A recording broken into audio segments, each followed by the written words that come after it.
Lefty Podcast, Tuesday, April the 30th, last day of April.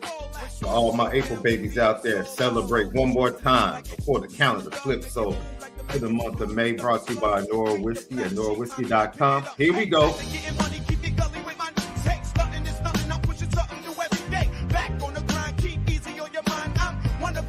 Yep, ONORAWhiskey.com, that premium American whiskey. And if you drink, by all means, make sure you do so. Responsibly. Yep, it's kind of a paradise right now if you're a Notre Dame fan, because look, it can't get any better and no games have been played. So I don't know if it can be worse. You have a lot of hope. We'll talk about that. Special guest, Big Reggie Brooks, former Notre Dame running back, and not former Notre Dame, for the Notre Dame running back and a Notre Dame legend. He's been a player. He's been an administration student. He knows every facet of the Notre Dame football program, and we're going to get a diagnosis of the Notre Dame football program from all sides, from the legend Reggie Brooks himself, coming up here in a few minutes. But how you feel? First of all, how you feeling, Left? You good? It's a bittersweet, you know. It wasn't like Bradley Beal where he was like, "I'll be damned if I get swept," and he came back and said, "I'm damned."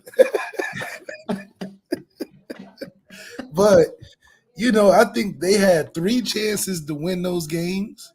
The first one was really disheartening, man. It was just tough to watch, just because I felt like they played really well and then lost in the end to the same shot they lost to last night, which Jamal Murray's mid-range is crazy. So, you know, Austin Reeves showed a lot. He'll be back next year. Hopefully Brown will be back next year. Taurean Prince got to get him out of here. D-Lo, can't rely on him too much. But they had opportunities to win 3 of those games. Last night, they won the night before, and then they had the chance before it was 2-1. Or no, 2-0. Mm-hmm. So, I mean, that was the hardest matchup they would have had in the whole playoffs. Mm-hmm. So if they would have got to that, it was a championship run. But they played the champs because I don't see nobody beating them. Mm-hmm. They probably gave the Lakers probably gave them their best challenge. I don't think Minnesota is experienced enough. Mm-hmm. But it'll be an exciting series to watch. But you know, Bron just getting more opportunity to train Bronny for the Lakers. That's all. That's it. That's your wrap up. No more Taurean Prince. Don't need that. That's your wrap up. It's just basketball. I mean, come on. It's because we got Uncle Reg in the background waiting for us, man. We're gonna get to Notre Dame and the full diagnosis of this spring. But I just want to get you this opportunity to get all your excuses out. This is what you Bron lights do. This is Bronites. This is what you do. You get all your excuses out. Go ahead. Go ahead. They definitely had the chance to win, though. It's not like they just got swept. Can I just say this? And we're going to bring Uncle Reg in. There was an individual about a month ago that told you that Bronny and his father will both be on the couch in April. They played debatably the best team in the league. I don't care how it happened. Okay. It happened. I told you what was coming. There's no context. I told you what was coming. AD got hurt in the third. There's no context. You just didn't want to believe it, man. And what you're getting ready to watch is not getting ready. You have watched the changing of the guard in real time. And that's what you're getting ready to watch with Notre Dame in this football program. The Alabamas, the Georgia, all the guys, all the programs that have been dominating, you're getting ready to watch the changing of the guard. Michigan won the national championship. Notre Dame's going to have one, in my opinion, in the next couple of years. There's going to be a change in the guard in college football as well. It happens, man.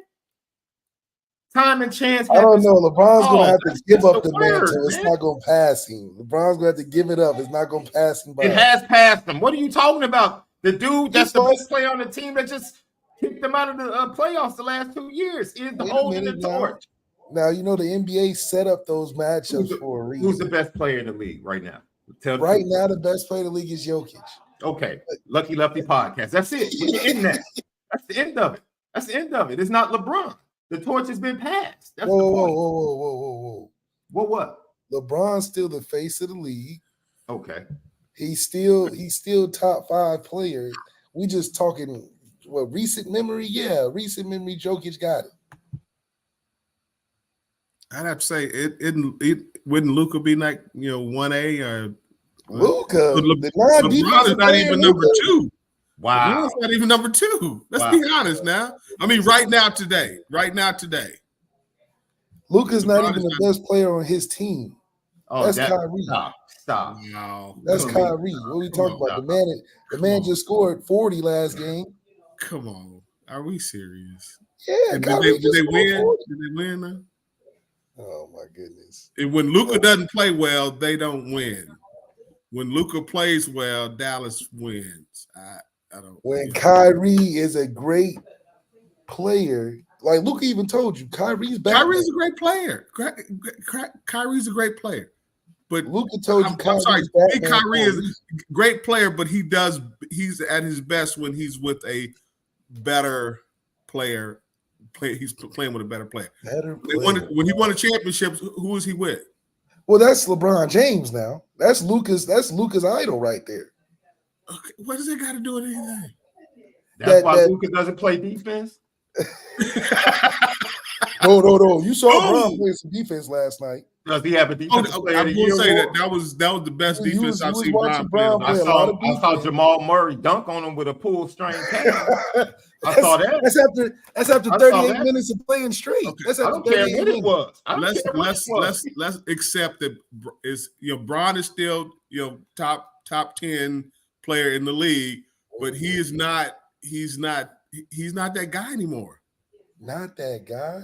That hurts. No. Ooh, it hurts, Malik. That's rough. I mean, that's rough. Bron, like I said, when Bron was in his prime, nobody liked him. This team that they're playing in Denver is just not a good matchup. They got MJP hitting everything. They got Aaron Gordon just being big down low. Anthony Davis showing up halves, showing up full games.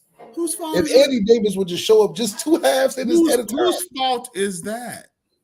It's AD's. AD got to show up. Just give me 2 halves. Put 2 halves together. Give me 32 in the first half and then 0 points in the second half. Wasn't the reason the AD was at Lakers is at Bron's request? Exactly. And then Bron didn't know he was going to flake out in the second half of every game. Every game. I mean, he was okay. AD was falling around in New Orleans. He was falling on the ground in New Orleans. He was getting hurt in New Orleans. So I'm like, did Bron not see something? Was he not watching enough games and he didn't see this was happening then? He was hoping his influence can rub off on AD, but AD just that's not how that works. Goodness. Malik, that's not how that works. Either a dog is in you or it's not. I'm sorry. It's either in you or it's not. We gotta have the Benji spirit. Either the dog is in you or it's not. I mean, it's that simple. I'm sorry. And Bron should have seen that before. Yeah, that's averaging 28. But that's Bron's problem is that he sees what in others you can't see yourself because they're not you. They don't have the same drive and the same commitment. Yes, you can't expect that. And to expect something from somebody it's not in them.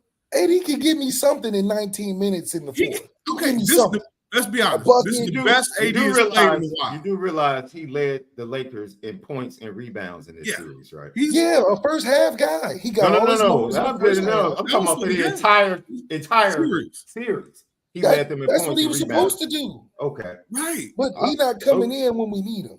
So 28-15 is not enough. What else does Bron need from his second dude? He needs somebody a third consistent scorer. He needs some defensive players. All I'm saying is AD had a better series by the numbers. Who was responsible for bringing these players in? Let's be honest. The GM, not LeBron. The GM, Rob Pelinka. Who does Rob listen to?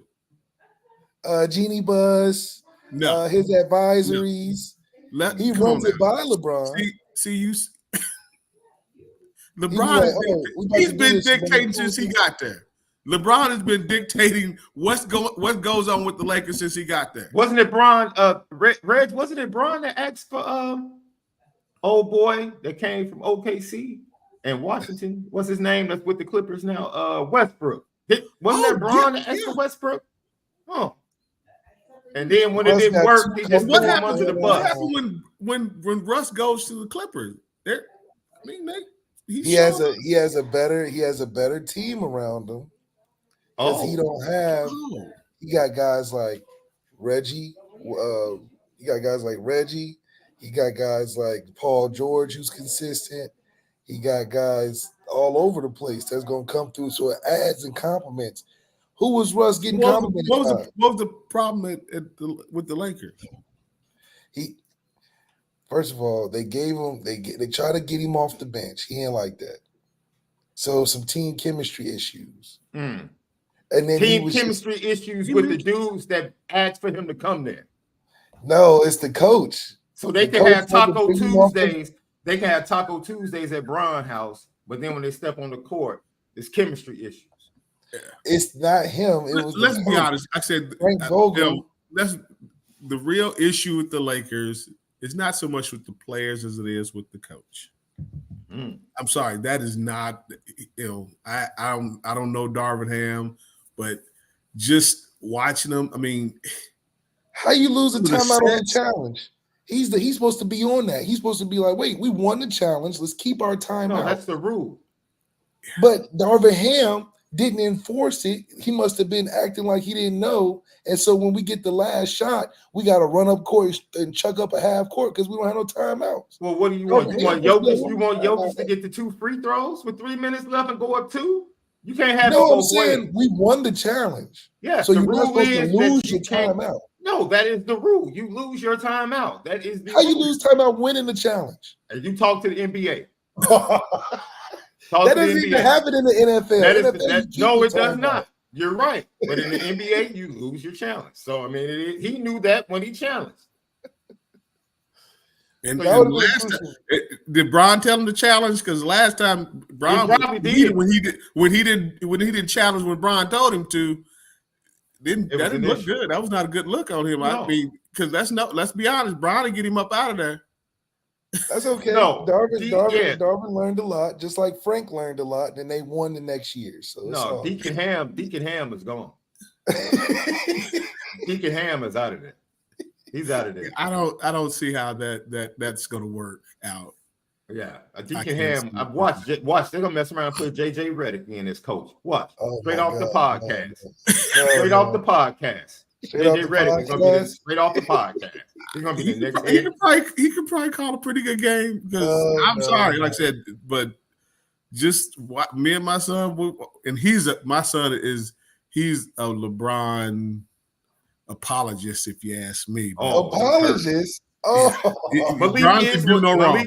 Bron can do no wrong. Like literally, this man walks on water, and I'm like, yeah, 28-10 last night. What? I'm not playing 48 no minutes. one's saying LeBron is not that guy. The best player in the league? Yeah. No, he's not. You just admitted he wasn't. No, he's not. What did Jokic hang on him like 27, 20, and 9 or something? Oh, that was light work. That was light work last night. Jokic, he saw Jamal was going. He was like, "Go kill him." Jokic is stat pattern, man. And don't let. I mean, Jamal Murray has not shown up for the bulk of this series, and they still couldn't win. Jamal Murray has a knack for being able to play. Where is the finisher? Where is the finishers for the Lakers? That's what we got to get. That's what we got to get. Like literally, they were up by double digits. How many games? Multiple. And collapsed in the second half. Because Denver has MJP. MPJ. They got another 3-point specialist in Cardavius Caldwell Pope. Then they got Aaron Gordon that's cleaning up everything on second chance rebounds. So don't the Lakers have players that's supposed to be able to rebound and shoot? And who? If it's not AD, who? Can anybody defend? Like, I mean, Good if you got up by double digits in the first half, maybe you keep doing that. AD has to the continue to game. hit shots. AD thinks you can win games by halves. Let me ask both of you guys something, because you just opened a door that's absolutely amazing, right? Because I want to bring this to Notre Dame and ask you guys this question for this 2024 team. Yeah, you can literally say in different ways the Denver Nuggets have 4 to 5 dogs in their starting lineup. Not their starting lineup is Aaron Gordon seems to come up. Aaron Gordon seems to come up with every big rebound every game. Every time a big rebound in the last 2 minutes is needed. Not Aaron to mention Gordon, defense. I mean, absolutely. He give Bron fits. Absolutely. He gets physical with Bron. Now, again, Bron can match up with anybody, but when Aaron Gordon get on him, he's like, hey, can someone let me get a little screen action here so I can get off this dude. I get him off me. So how many, from your experience, both your experiences players, to have a championship level team, how many dogs are needed offensively and defensively? Because we just said Denver has like Aaron Gordon's one, Jokic is one, Murray is one. Hey, KCP is one in his own way, right? Michael Porter Jr. left. You talked about him. I think he averaged 19 for the series, 19, 7, and 5, right? That's like the third option on the team. So they literally have 4 guys at minimum that are flat out dogs in their starting lineup in different ways or in their own right. When it comes to football, how many of those, because most people just think you need a quarterback that's a dog, or they see the wide receiver as a dog. But how many guys do you really need offensively or defensively to get to that elite level? Because I would think it has to be at least more than 2 in today's game. Yeah. And it has to be, you got to have one in just about every position. Yeah, you got to have one in every guys. position. Again, because there's a dog in everybody. It's the ability for those alphas to bring the dog out of guys. You think it's in everybody? There is a dog in everybody. Some people just won't let it out. But, certain circumstances, you can push somebody to do something that they would never have done before. If you get the right person, get them around the right people. And that's a part of it. It's like you got to have the right people around you. Now, Malik, let's take you. You were demonstrative. You let people know, hey, I'm here. Again, but you also did it with your play. You got those guys that are, like I said, that are more outspoken. Like Jerome was that guy for us when I played. But you got guys again that just gonna do their work. But like when they're about to set it off, and we have guys like I said on our team that just the offensive line. I mean, we had more than that. I mean, I can just go down. Irv Smith, Tim Ruddy, Aaron Taylor. I mean, our offensive line was nasty. I mean, like literally, they would put hands on you. I mean, what was the biggest factor for you guys though? Because I feel like ours, we had the O-line, the running game, defense was solid that year. What was y'all's special dog area? Our dog area was the O-line, running back. Yeah, O-line without a doubt. I mean, like literally, we had fourth quarter, we had guys pointing and said, "We running right here." Yeah. I know the feeling. Yeah, we going there. So beat us there. And if you can stop us, more power to you. More power to you, because we're gonna do it again. We coming right back. I mean, like our O-line was like, hey, we running. I mean, with point, we're running right here at you. We coming right here. It ain't nothing you can do about it. I mean, there's nothing like looking across the line. I'm tailback, so I said that's when they actually had the quarterback under center. So I'm looking at the linebacker. It's nothing like seeing when you look in the eyes of a defender and see him quit. Yeah, that's the best. When they've had enough. Yeah, they like, man, when's the clock running out? Yeah, they ready to go home. And that, again, we had like Lake Dawson Adrian Drill, our receivers. I've seen Lake Dawson grab a safety and dang near decleat him with a block. Mm. And just that, again, but it permeates throughout the group. This starts in practice, like offense, defense. Like we got Aaron Taylor going up against Brian Young, and Demetrius DeBose, and he and I used to go at it. We were one-on-ones.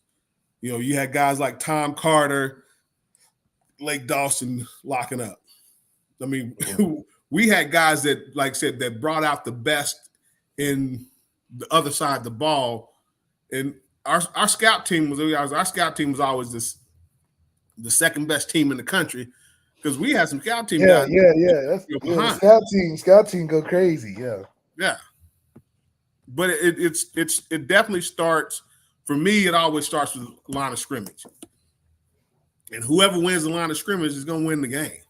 Because when you can impose your will on a defense, or impose your defensive line imposes will, because you got to think, we had Jim Flanagan, Bryant Young, Oliver Gibson, because we have Carmel McGill. Our offensive line and defensive line used to go at it. I mean, go at it. Like whatever we always, coach would always hold us off and go 1v1 at the end of practice, because it's gonna be a fight. It's gonna be a fight. I mean, and I ain't talking about just pushing and shoving. It's gonna be on the ground, But again, when we got off the field, all love.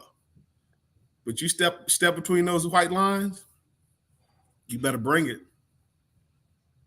Notre Dame legend Reggie Brooks joins us right here, Lucky Lefty Podcast. Let's get right into it. It was a fantastic environment the weekend of the blue and gold game. Fantastic environment. Yes. You can just tell that things continue to grow. And I don't know how you feel, Reggie. I've shared this with Malik and the fans on a couple of shows. You finally feel like, and you can speak to this, because even when the football program was at its apex during your time as a player, you still felt like there was it felt like there was still opposition in a sense. And now you're starting to feel, based upon certain things we're seeing, like, man, is everyone really pulling in the same direction at Notre Dame? Talk about that, the feeling, the vibe you got being around there, and just talk about the overall feeling of everyone being able to come out and support the program and seemingly feeling like everything is going in the same direction. Well, it starts with Coach Freeman. I mean, his outreach to the former players has been phenomenal. That was not always the case. And, a lot more guys are feeling welcome and feeling a part of something that, you help build. But the other thing that really gets me is, the coaching staff. Offense, defense, those guys get along. And I'm not talking about like, oh, well, hey, normally offense go over there, defense go over there. These guys, they have a camaraderie and a kind of a bond in the coaching staff, and that's going to trickle down to the players, to where that competitiveness, you can be competitive, but you're not trying to hurt or tear down your teammate. You're trying to make them better. And that when the coaches are having that lighthearted, interaction where, hey, here, offense coming for the defense coming for the offense, but at the end of the day, we're all family. And I love that atmosphere. And it starts with how Coach Freeman, how he presents himself. I marvel at this young man, because he's 37, 38 years old. And he has a mentality of, a more seasoned veteran coach. And, he's learning the game, in terms of the coaching game and going through it, but he is just really evolved in that sense. And I think it shows up on the field.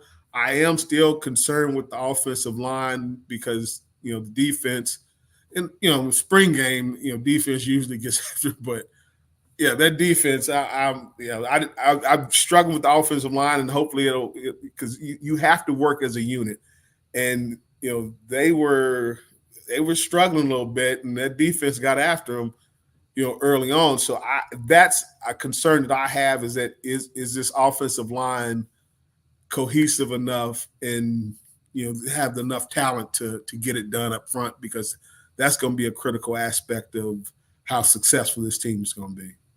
But I think also too is that our D line might be something this year from what I feel like lacked last year in production in the sack area. But from a collective group effort, I do think our D line will stand top 15, top 10 in the country, because I don't think we have a per se Isaiah Fauski superstar individual.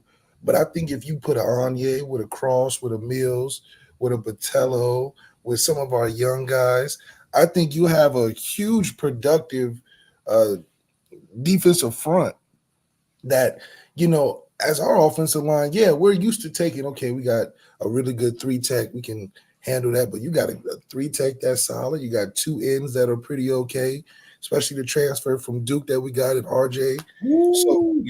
So I think from a front 7 standpoint, we've gotten a lot better from last year. That I don't think is a knock more so on the offensive line. I think our offensive line has always had the benefit of getting better as the year goes on. So, the first game, I'm sure we'll be up in arms because we're looking like the middle of the pack, not the bottom of the pack. We've never looked at like the bottom of the pack for the offensive line. We just have such high standards as a fan base that if we're not top tier right away out the gate, people going to discredit our O-line, but I think we'll be solid there. I think the bigger benefit is how successful the D-line is looking as a unit. Marcus Freeman preached a lot last year about sacks not being important. I don't think you'll have that problem this year. Well, but to that point, though, and I hope you're right, but it's like I said, the defensive line definitely looked considerably better than the offensive line. I always look from offensive line standpoint. I look at the center and the guards, with the run game. Are they working together as a unit? How cohesive are they? Because that's how you combat a strong defensive line, is if that unit is working as one. And that's where I'd like to see improvement. But the thing about it, the way they challenge each other, and this is kind of what I was referencing before, about getting that dog out of somebody else, is, they have. I want to see more 1 versus 1. When they get in the fall ball, to where they're elevating the game of the offensive line and the defensive line. You make each other better by the top dogs stepping out there and going at it, and you can do a lot of that. Even without pads on, just understanding technique. Because one thing just drives me nuts. You should never leave a double team until it's secure.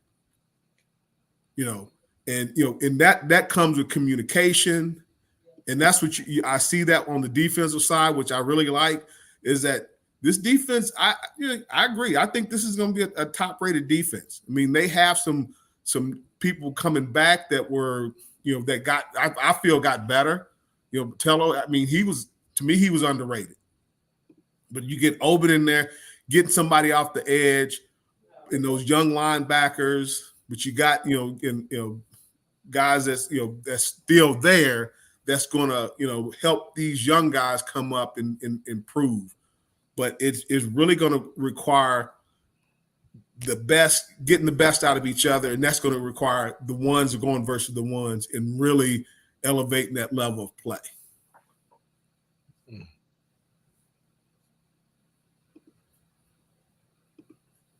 Yeah, I think I was on mute. I'm sorry. Go ahead, bro.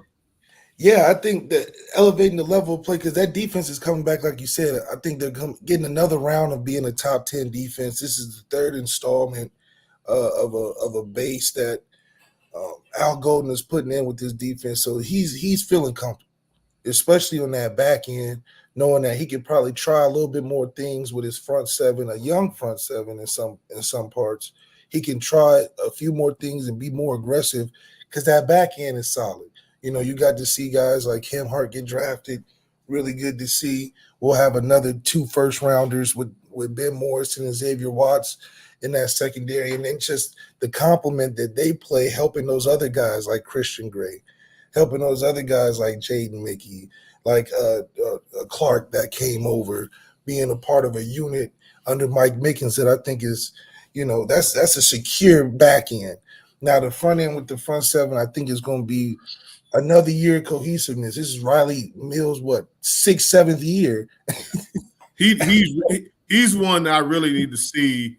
Yeah, it's a huge step in terms of being able to get pressure up the middle and really pushing the pocket to where, hey, guys coming off the edge, we can collapse that pocket. But he's got to be that guy that's, you know, that really sets the tone, run stopper, plus you'll be able to get up in there and really cause some, you know, the ability to collapse the pocket is going to be crucial for this defense. Like I said, to be more aggressive, you're going to have your defensive tackles play at a higher level, and he has to be that guy. He has to be that front line guy. Gotta be, and that middle pressure is everything, which is why I think the biggest difference of us between us and the Georgias and the Alabamas at the time were that the 330-pound D tackles.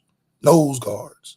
Those were the differences, in my opinion, from an eye test, right? Because you're like, who's pushing the pocket on teams that we're going against?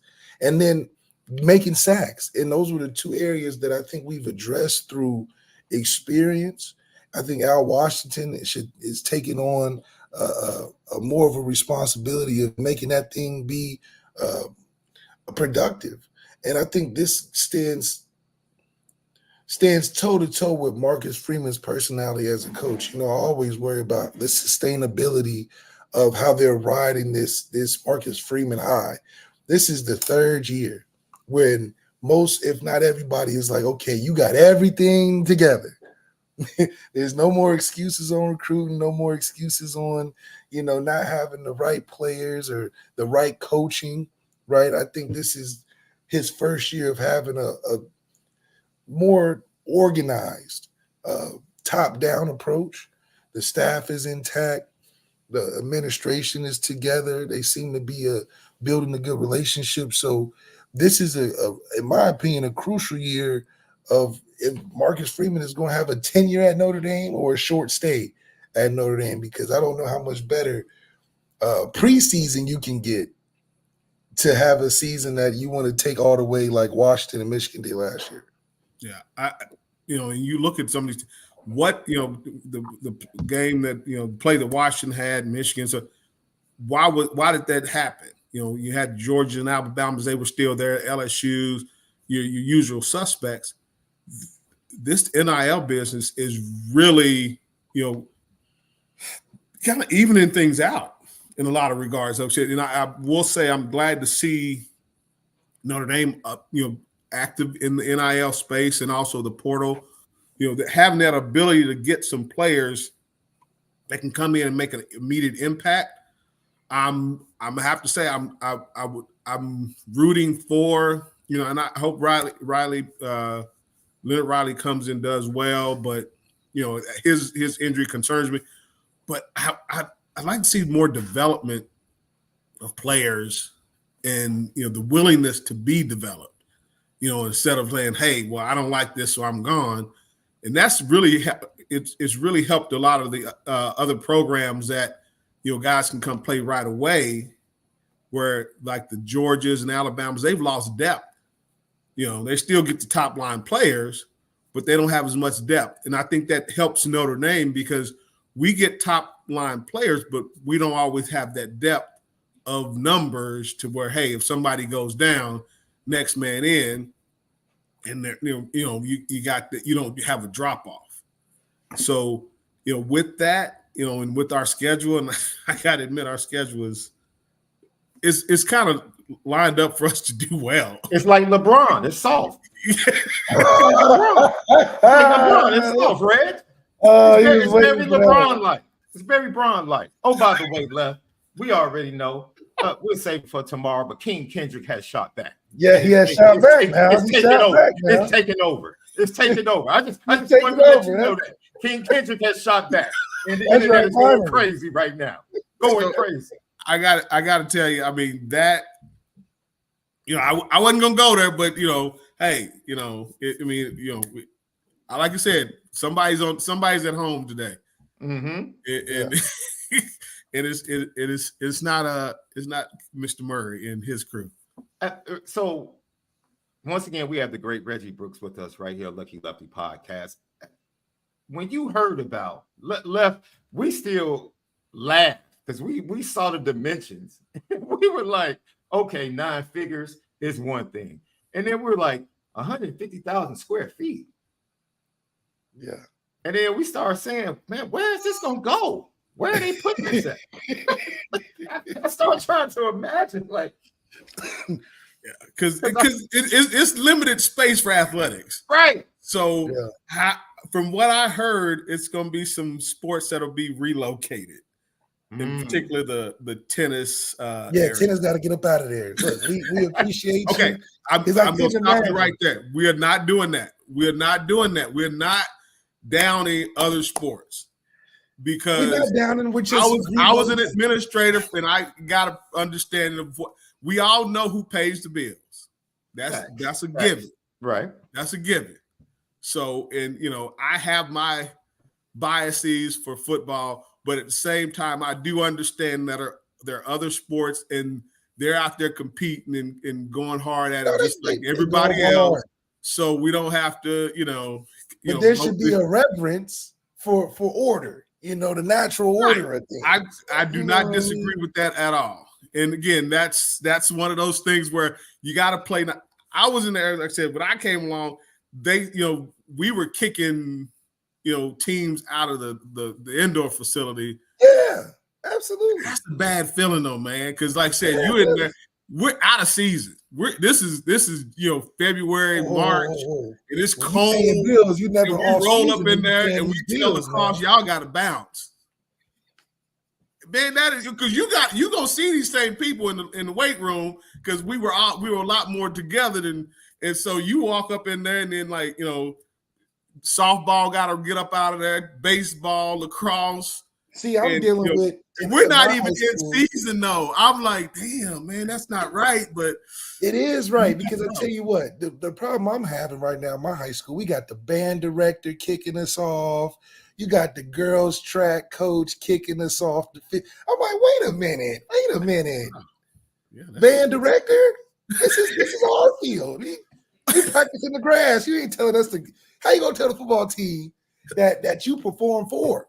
Not with for. At halftime, we gotta go to the grass. Yeah, that's messed up. You gotta establish order so we all under the same page here. So when intramural soccer is on the indoor loftus, you guys to go. Y'all not even winning no champion. This club team. I didn't quite get that whole soccer. Meaning again, and I love soccer. I love men's and women's soccer. Let's get that straight right now. I know people that love the coaches, good with the coaches, but I was like, why do we have an indoor football facility and it's indoor for football and soccer? Intramural soccer. Now you got to put that on there, the tag, because we respect the soccer team. They win games and all that. But hey, how are you? So intramural was added to that? Man, they would be so serious over these club sports. Wait. That would take over. So it was. So you're telling me it wasn't the regular teams. Intramural soccer had the right to the new indoor facility that's. Oh, not the new one. Oh no. Okay. No. Yeah, that's like Ross. People going over to Ross working out. No. You had me nervous there for a minute because I'm like, wait a minute. Yeah, you can't do that. That's why they're building that 150,000 square feet. We probably not even gonna use all that. Let's just be honest. What are we gonna do with all that? We're gonna put an indoor stadium in there next. Hey, if you go to if you here in Dallas, the Star, you can play. That's what it needs to look like. You talking about the one in Frisco? Yes. Man, we build that thing like it is in Frisco. Psh, that might be the new Midwest capital right there for sports. But yeah, I'm and I know Mr.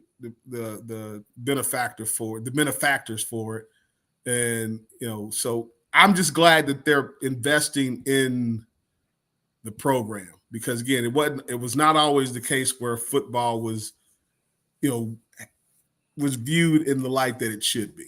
Because I remember as an administrator, I had some conversations with some student athletes in other sports, and it's like, let's understand this.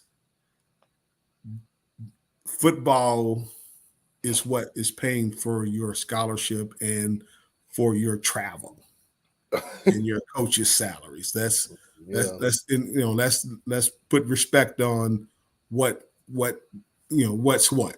So I'm actually surprised that they, the university. I mean, because they said 9 figures.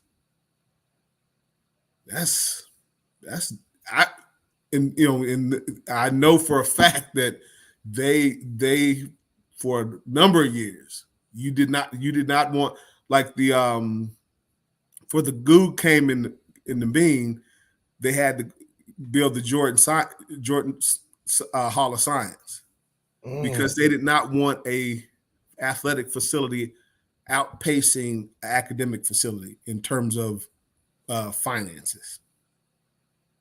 They didn't want that look. So they actually waited. They waited like 3 or 4 years before they actually built the goo, so they could make sure that the Jordan Hall of Science was built first. Oh my God. So, can you give us a timeline, Reg? Like, when did things start to turn in this direction?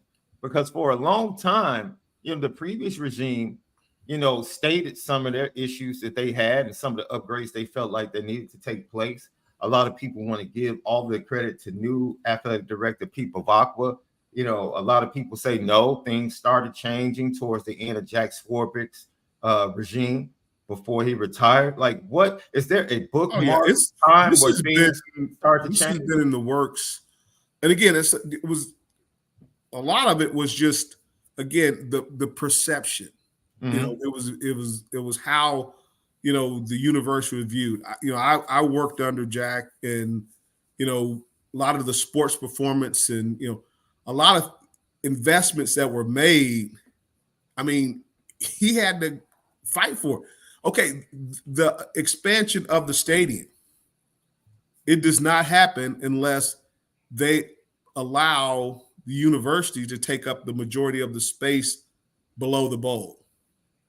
So outside the bowl. So if you look at, like I said, the expansion of the stadium, where we didn't have luxury suites until 2017 or 2015. So, and when you think about how important that was, but it would never have happened if they didn't incorporate classroom space. And the new student union is in the stadium now.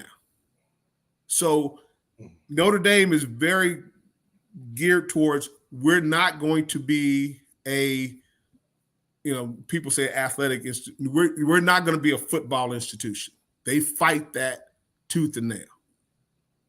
And, had to make a lot of compromises just to get the basketball facility was that Muffet and gosh, he's gone now. The basketball coach that was there, they had been asking for that for like 10 years. 10 years? 10 years before it would actually happen. What? Yeah. So the whole thing is that athletics can't outpace academics. Correct. So how are we ever going to win a championship? Because if we win a championship for the football team, the influx of money. Yeah. Well, it's definitely doable, and I think Marcus can get it done. But it starts with being able to get the talent in there, and Brian Kelly would say you have to shut down a certain amount. No, you have to bring in kids that can compete in the classroom. And it's not the valedictorian, because let's be honest, that's not you're there to play football, and they don't want to diminish that aspect of it, because a lot of kids, like I said, some places Notre Dame is not for everybody, but for those that want to accept the challenge. I mean, Malik, you why did you come to Notre Dame? Oh, easy. Black quarterback at Notre Dame, you write your own ticket, man. So you just came to play football. And if you put it together, okay, the opportunity, like you said, you're not in class with people that got there just for frivolous fun. It's not like a state institution. So you're going somewhere where you're going to sit next to people that got their own things that they're chasing and motivated by in a niche community. So it's real aspiring to be there, just because it's just everybody's got something that they're trying to hit the big leagues of. And so fitting into that definitely made the time go by fast, one, but two, it also showed you so much more for when you leave school, how competitive it is and what's it like. So it's a very encompassing feeling that you're in the right place if you get a chance to go to Notre Dame. But it's a lot of work required too that I know you're not putting in at other schools. But the fact that you that's a commitment that you make to say, I'm gonna put in that work. So that, like I said, it's a unique perspective that you have to have coming into it. And I've always said, Notre Dame is not the spirit of Notre Dame people talk about. It's not the facilities. It's not the location, because the location of South Bend, Indiana, is less. See, we're gonna have to stop saying that pretty soon. The way Notre Dame's buying up South Bend.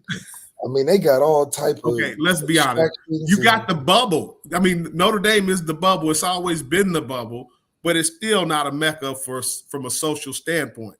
I don't know, man. They blowing that bubble up, and then you got Chicago right down the street. Okay, but that's the beauty of it. You got Chicago and Indy. Boom, you can get to, and like now that they open 31 up, you can get there a lot quick. Get to Indy a lot. That's what I'm saying. You right.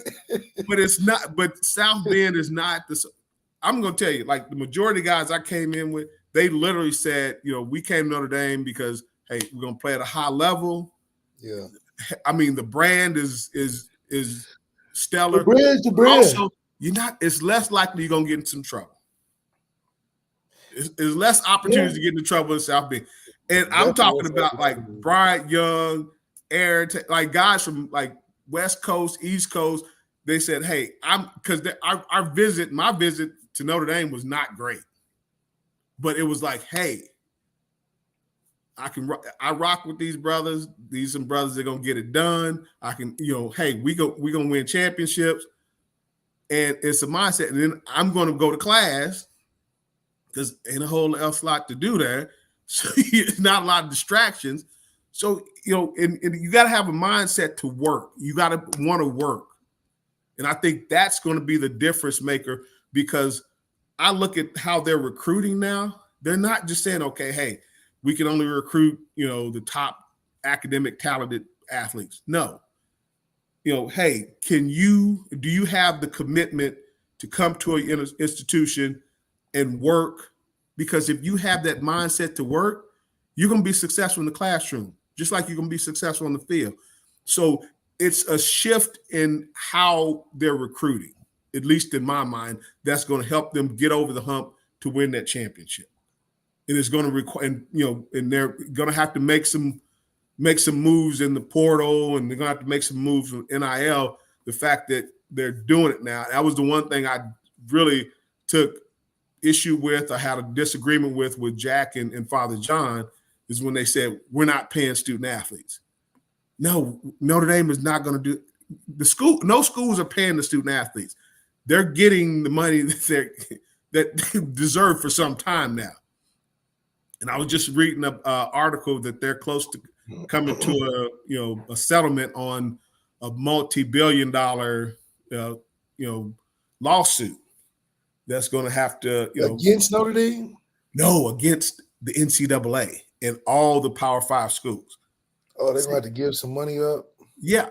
But that's the thing about it. It's like, it's not, I don't think it's going to be as, catastrophic as people making it out to be, because it's a multi-billion-dollar industry.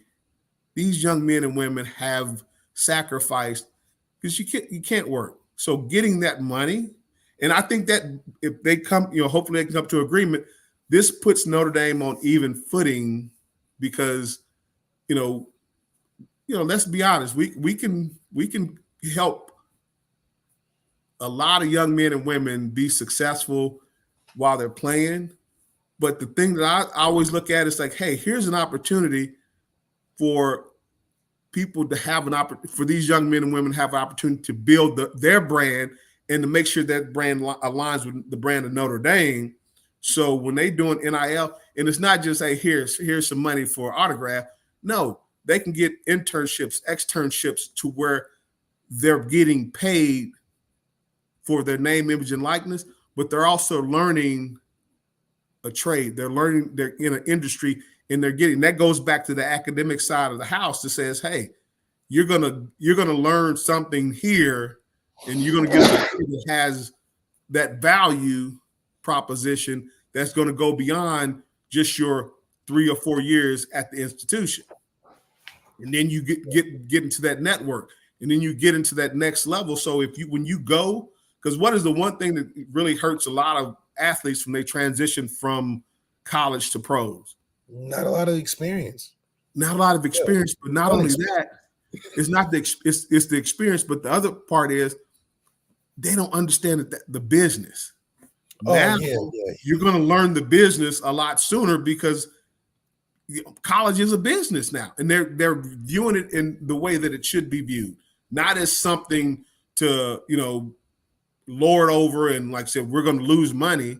No, we're supposed to be educating these young men and women for what they are going to do.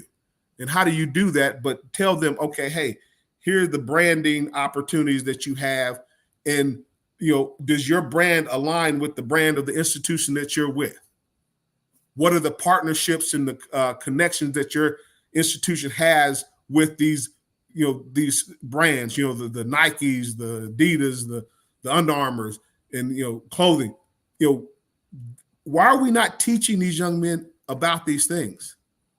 So they know when they when they take that next step, they're not worried about the brand. They've been at one of the most prestigious brands ever, and they understand what that means, and they have an understanding. Like I said, not having the experience. Well, they're not getting the experience now because you can't work. But if you're working in the industry that you're actually performing in, and that they see this is a business, this is an industry that you can be successful in, you can transition to marketing, you can transition to management, you can transition to other aspects of finance within that industry because you view it as a business before you even take that next step. So when you do take the next step, because the game is still the game, it's all the stuff that goes around the game, and how many people are getting, trying to come up off of a young man, because that's all you learned in college was like, hey, all these people are coming up off my name, all these people are coming up off my work, and I can't do nothing about it. That's just real life experience right there. Right. But you're getting it now and saying, okay, hey, this is how I change this. This is how I combat this, not for the detriment of someone else, but to make sure that I understand when I take that next step, I understand who I am, and I understand this is a business. And as a part of this business, I am a commodity, and I'm gonna work in that vein, but I'm going to be looking to do something beyond that that's going to benefit me and my family. As this NIL landscape moves forward, and you talked about having the conversations with Father John and also Jack Swarbrick during your time there in the administration, what is the obstacle, or did they make the right decision kind of laying back and letting things play out and not jumping head first into the thing initially. Whereas now, where things begin to settle a little bit, and now we have legislation coming down that the schools can work in connection with the players to put NIL situations together. There are so many connections at Notre Dame with students, their parents, alumni, that if you give Notre Dame the opportunity to be able to align brands with the football players, it has to give Notre Dame some type of advantage moving forward. My thing was I felt Notre Dame should have led in terms of kind of driving the narrative of what NIL would be, in terms of, yeah, this is not just, hey, here's a couple of dollars for student athletes. This is an opportunity for us to help you build your brand and understand what the aspects of business are. And it's a teaching opportunity, and from an academic standpoint, what is Notre Dame's strongest college? The College of Mendoza, which is business. Educate them in the process of the business that they're in. Don't try to, say, well, hey, business is over in the College of Business, so you can learn that. No, you are in a business right now. So we need to educate you on the business that you're in, because it is an industry. It is a lucrative industry. And the more you understand how to operate, but doing it in a way that, Notre Dame talks about, fighting for good. This is not to you to be exploited or for you to exploit someone else, which what the NCAA has been doing for decades. It's saying, okay, hey, how do you do this right? How do you make this work for not just the student athletes, but for the institutions as well? Because that's now, let me ask you this, Malik. So say you were, top kid coming out, and somebody drops 150,000 in your lap. What are you gonna do with that money? Well, it just with no experience or no knowledge of financial management. Did I come from money? Or did I had a little pocket change before? Or this is just fresh cash, never had that much, more than $10. If that's the case, I think it depends on where you're coming from. I definitely think if you're getting a large amount like that and you've never had that much before, you don't have a plan necessarily for what to do with it other than lose it. So I think that makes it a lot more enticing for certain kids, because that's, unless you're like LeBron and got that Ohio wisdom when Steve Stout put that $4 million on the table and he said no. So you got to have a vision bigger than the initial money, but I don't think many kids these days have that, so. Exactly. 150,000 right now. That's my point. It's like, you're setting them up for failure, but if you have NIL that works in concert with them being educated on what this money can do for them, hey, you need to set this aside, but educating these young men and women of what this opportunity will provide. So this is not just something that we talk about 4 for 40. This is the time when you can execute 4 for 40 by letting these young men and women understand and being open and honest with them and their families to say, okay, hey, you come here. This is how NIL works through the University of Notre Dame. It's built for your benefit, not just for the immediacy of while you're here, but 40 years down the line. And we're going to be with you and walk you through what that looks like. And part of that is bringing back former athletes so they can see what it looks like.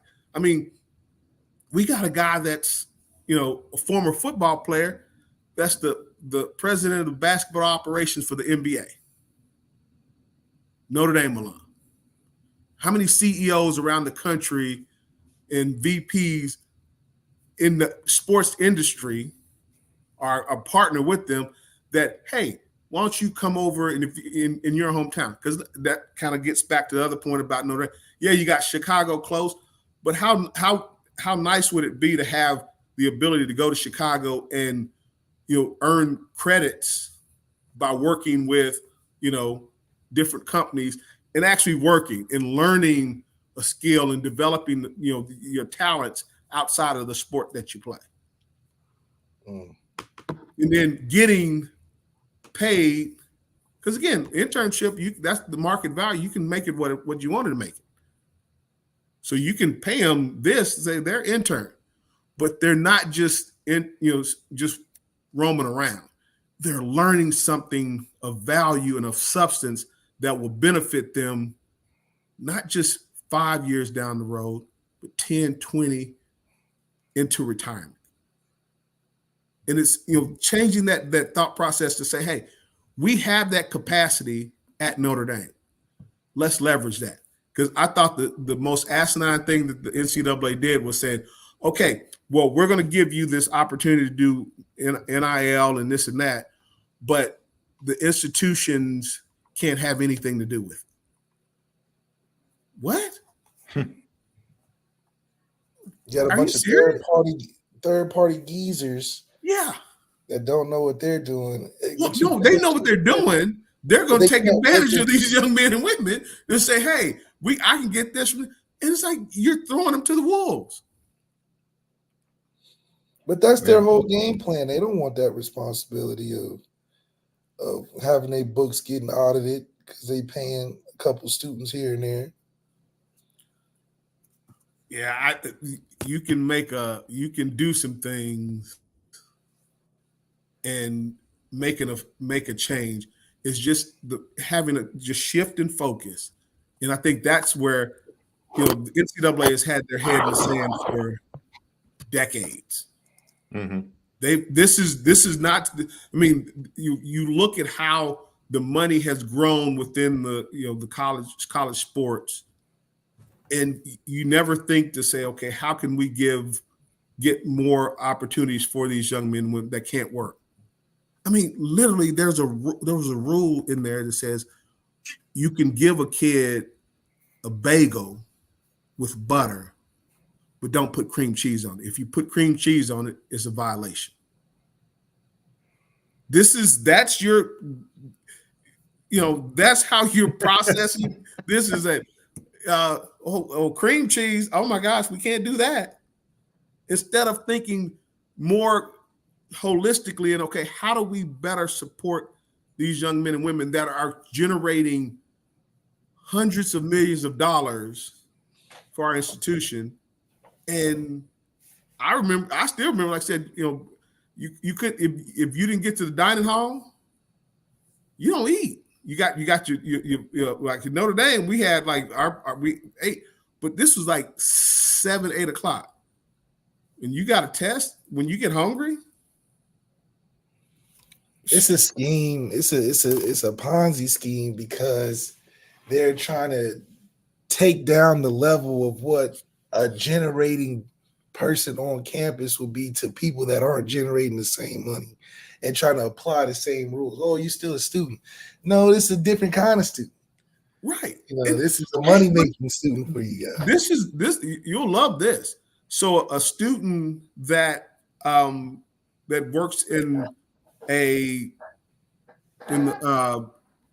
music, that's a music major. If they create a piece of music and sell it, that money goes to them. Or if they write a book, publish a book, they get the proceeds from that. So this young man, this young woman has a talent that produces revenue. They don't see. And again, scholarship is a scholarship. And leaving school debt free, especially these days, is huge. But it doesn't compare. It doesn't compare the money that's being generated and the money that these young men and women have access to. It's coming. And that's been my issue with the NCAA. It's like, you could have spent more of the time instead of doing the merchandising for March Madness and collecting money and say, okay, hey, how do we make this more relevant and more supportive and more helpful for the current student athletes? Because you're bringing in young men and women that come from different socioeconomic backgrounds, ethnic background, cultural backgrounds. You're bringing them to your institution. What are you doing to help them to grow? Instead of just, okay, well, you can do this, and we're going to make this amount of money off of you, but you're not going to see any of it. I know coaches that were just frustrated because they couldn't get a kid a meal because it was a violation. I mean, a meal, our coat, and like they're making millions and they can't do anything for this young man or woman. You couldn't go. Right. You couldn't go back home if something happened to someone in your family. Crazy. Lucky Lefty podcast. Reggie Brooks joins us. Let's move on to what you just talked about. Notre Dame prepares you differently than any other program, and 7 young gentlemen were drafted over the weekend. And historically, it has been shown no matter where Notre Dame players are drafted, their transition to the NFL, coaching staffs love Notre Dame players. They rave about Notre Dame players, how prepared they are to come in and how they work, how smart they are. It just prepares you differently than other programs that might prepare you on the field. But like you said, Reg, you get to the NFL, that's a totally different world. It's not just on the field. World. It is a business. And no one prepares their players better than Notre Dame. 7 players drafted. What were your thoughts about the young men that were drafted into the NFL? A lot of people thought Blake Fisher was making a mistake. He goes in the 2nd round. Well, I think he made a mistake because I think if he'd have stayed another year, he'd have been a 1st rounder this year. That's just possible. My opinion. Now, again, I'm happy for him. I will say this is the one thing which I think Notre Dame can do better. I mean, they're pretty good at is, when we have, because these young men, they're going to a different city, different, experience, different, dynamic. Because again, Notre Dame is not this mecca of, it's not a fast, you're not in the fast lane. I look at, Joe Alt going to, the Chargers. Mm-hmm. He's going to be in LA, and it's like, hey, something as simple as, hey, we're finding a realtor, finding someone that's going to look out for you. That's where I think, Notre Dame has a strong connection or opportunity. If you reach out to, like Derek Mays is there, Emmett Mosley, Mike Rosenthal. These are guys that are in LA, MALIK. So having someone in a network to be able to reach out to. And I think I would love to be more formalized to where when, like Maris Leofow is coming here. I've already been in contact with some folks that, said, hey, here's who's there for you that's going to look out for your best interest, not someone that's going to be looking out to get something. That was surprising, though. Him going to Dallas, I was like, wow, I didn't know. Yeah, that early, too. Yeah, that early. That was what got me. He went early. So, hey, I mean, that's what the veteran experience of being a linebacker at Notre Dame gets you. It's that buy-in from other teams. They're like, okay, you 3 or 4 years in, you're probably a good pickup if you're coming from ND at linebacker. Shout out to JD Bertrand. Yeah. I mean, those brothers back there, as much as if they're getting drafted where they are, then I have very high hopes for the linebackers that we're excited about coming up. These young guys like Osbury and Bowden and Sneed, and because we were just talking about how we got better with their absence, and you're saying that's better than 3rd round linebacker. Okay, cool. But you look at Leah. The Senior Bowl. Yeah, Senior Bowl. They went Both those guys played well because, again, they were able to diagnose things. They ran well, moved, got to the ball. That was the thing I always liked about JD is how he processed information, and that's probably one of the where Notre Dame, a lot of the Notre Dame players transition quicker or easier is the ability to process information and get the playbook and grasp things a lot quicker. So instead of like with linebacker, you don't want to be thinking and then reacting. You want to react, and that's based off of you process what you see and then you go. Yeah, and a lot of that, I think it applies for Blake Fisher as well. Yeah, he could have stayed, but when you drop them in a pool of everybody else that's playing tackle, you drop JD and Maris in the pool of everybody else playing linebacker, and you take them out of that Notre Dame bubble, they're like, oh, they pretty damn good players compared to the other players that are coming out in the draft in their position. They like you said, recognize process. They may not be the fastest or the biggest, but their football talent usually stands out amongst others. So Blake Fisher may not be Joe Alt, but you put Blake Fisher with them other tackles that's getting drafted. Oh, he looks like a pretty damn good prospect. Well, to me, a lot of that's fundamentals. I really, I'm a big fan of fundamentals, and seeing how the game has changed. You're not learning. The fundamentals are not taught as much.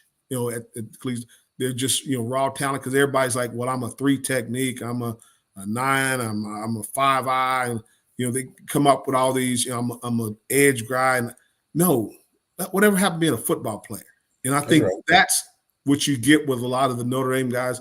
They can do multiple things. Like I said, with Blake Fisher, he could probably kick down and play guard.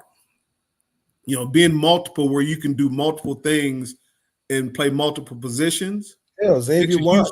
And came in receiver, wins defensive player of the year. But like I said, how quickly can you process information, understand, because that's what the NFL is all about. If you can, how quickly we can get you up to speed to get you on the field. And the other piece of that, a lot of those guys, special teams. Because I do believe, I think at some point Blake was doing special teams like return. I mean, his speed. I'm a Blake Fisher fan, but I just felt, man, another year, because he's still, like I said, working with some of the balance aspects and hand placement. So, but like I said, him compared to some other tackles, they hand placement and balance be way worse. Yeah. So it's just how you look at it. So I'm happy for him. And again, but to the point of being there, being prepared, it's we can be better about getting these young men and young women prepared by doing what Marcus is doing, bringing back the former athletes that understand. And not only the guys that, we need to be also thinking about the guys, not just the ones that go to the league, but, because, you're going to have some guys that won't, but they'll wind up with the UFL or the CFL, because they want to keep that dream alive. But having people there to support you, we all need community. We all need community. And when you have some people that want for your best interest, and again, you don't have to reach out to them, but to have that available to you is huge. And then, as you matriculate through playing, if you change teams, to be able to go to another team and say, okay, hey, I'm going out here, like Ryan Harris. I remember he was at Denver and then went to Pittsburgh. When he was in Denver, he got a family, but when he went to Pittsburgh, he had an established family. It's like, okay, where is there to live? Daycare, school systems. Hey, here's somebody you can talk to that, live there. Like I said, JB, Jerome, people that you can connect with that, they're not looking for you to give them anything. They just want to be there to help you transit. A place to get a haircut. No, that's huge. That's like top 3 things you got. I don't have that problem no more. But things like that, to where hey, that someone's looking out for me beyond, the game that I play.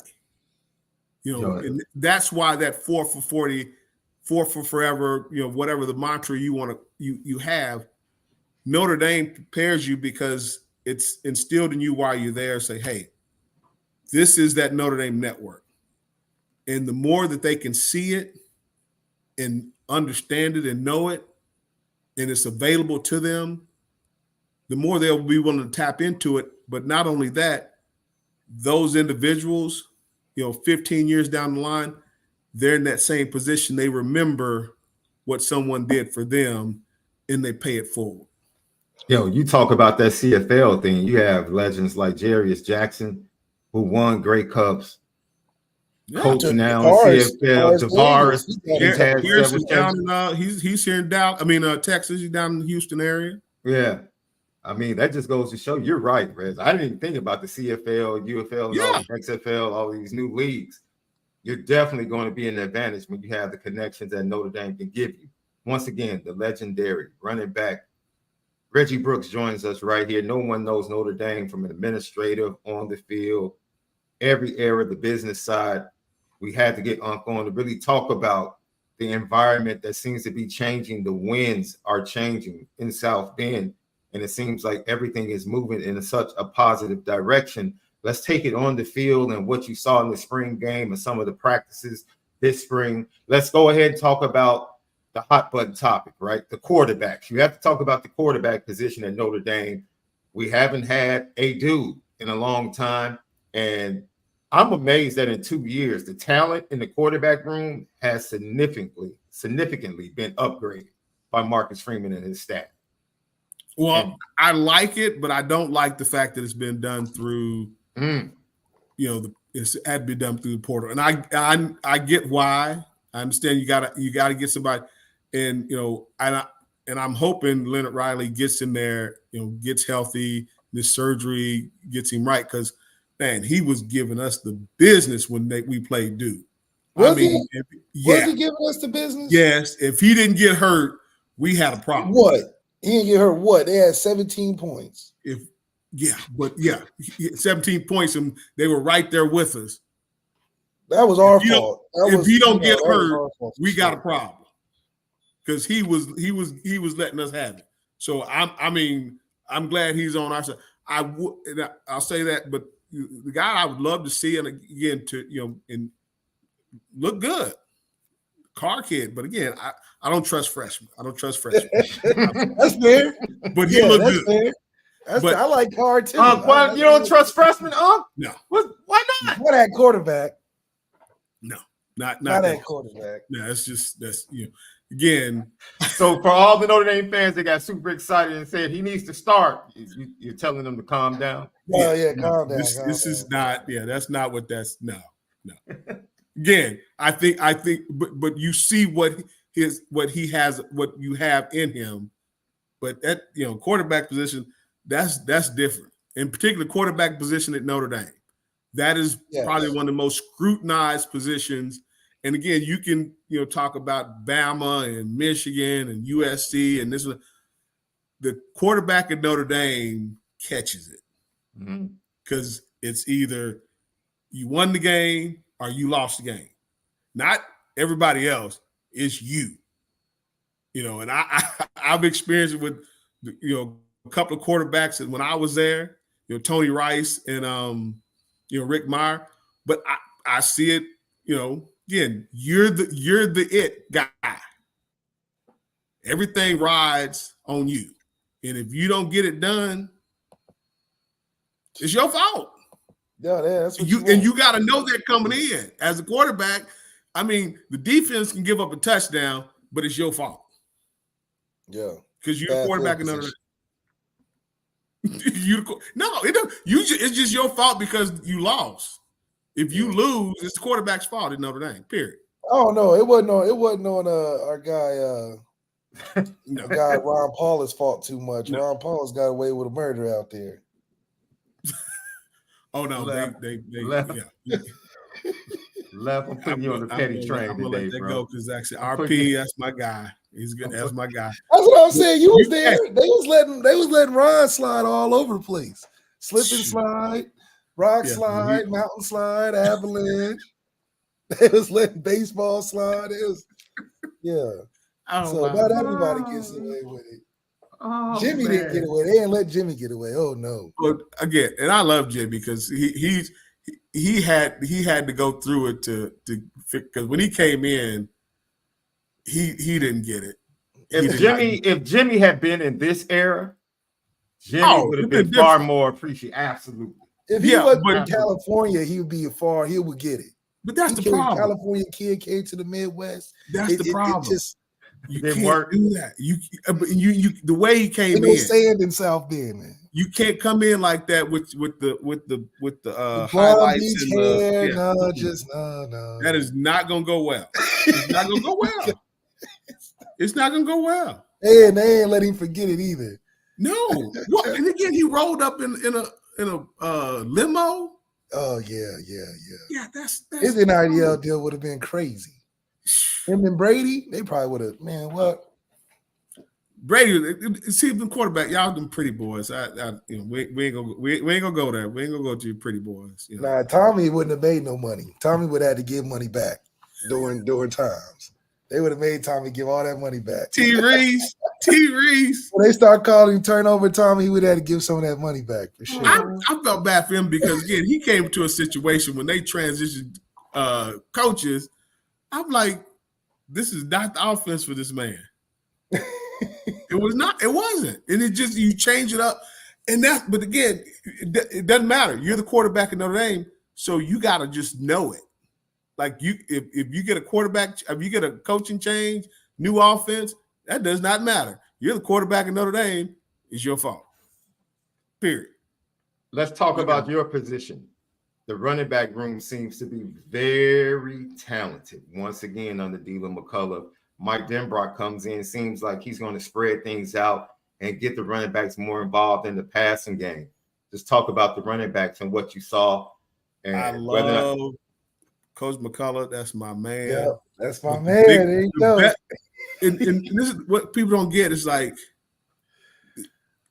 running backs have a limited number of carries in their bodies.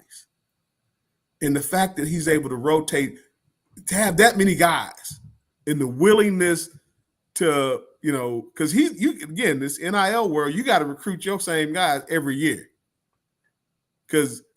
But I had talked to him, and the thing that just is what these young backs need to understand, you don't have to be the guy toting it 20, 30 times a game. You don't want to be that guy.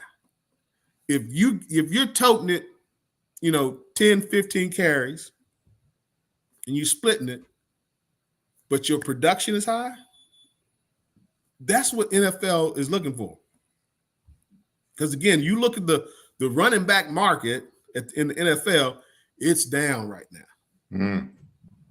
That feature back, don't need that guy. We need someone. Why is Christian McCaffrey so good? Because again, he's running out. He can run between the tackles, but he's also in routes. He can run route. The guy that always epitomized like a runner and a receiver, Marshall Faulk. That dude, to me, he was the beginning of the new running back. The running back that wasn't just 3 yards in a cloud of dust, dot the I and just pound it in there. This guy could split out and then run the sweeps, and you get him the ball in different areas, but you maximize your touches. And that's what you see with this running back. It's running back by committee. And everybody's getting the opportunity. And the beauty of it is it forces them to say, okay, hey, here's your shot. What you going to do with it? Yeah. So hey, I'm going to have so many plays, so many touches. Yard per carry average is huge nowadays.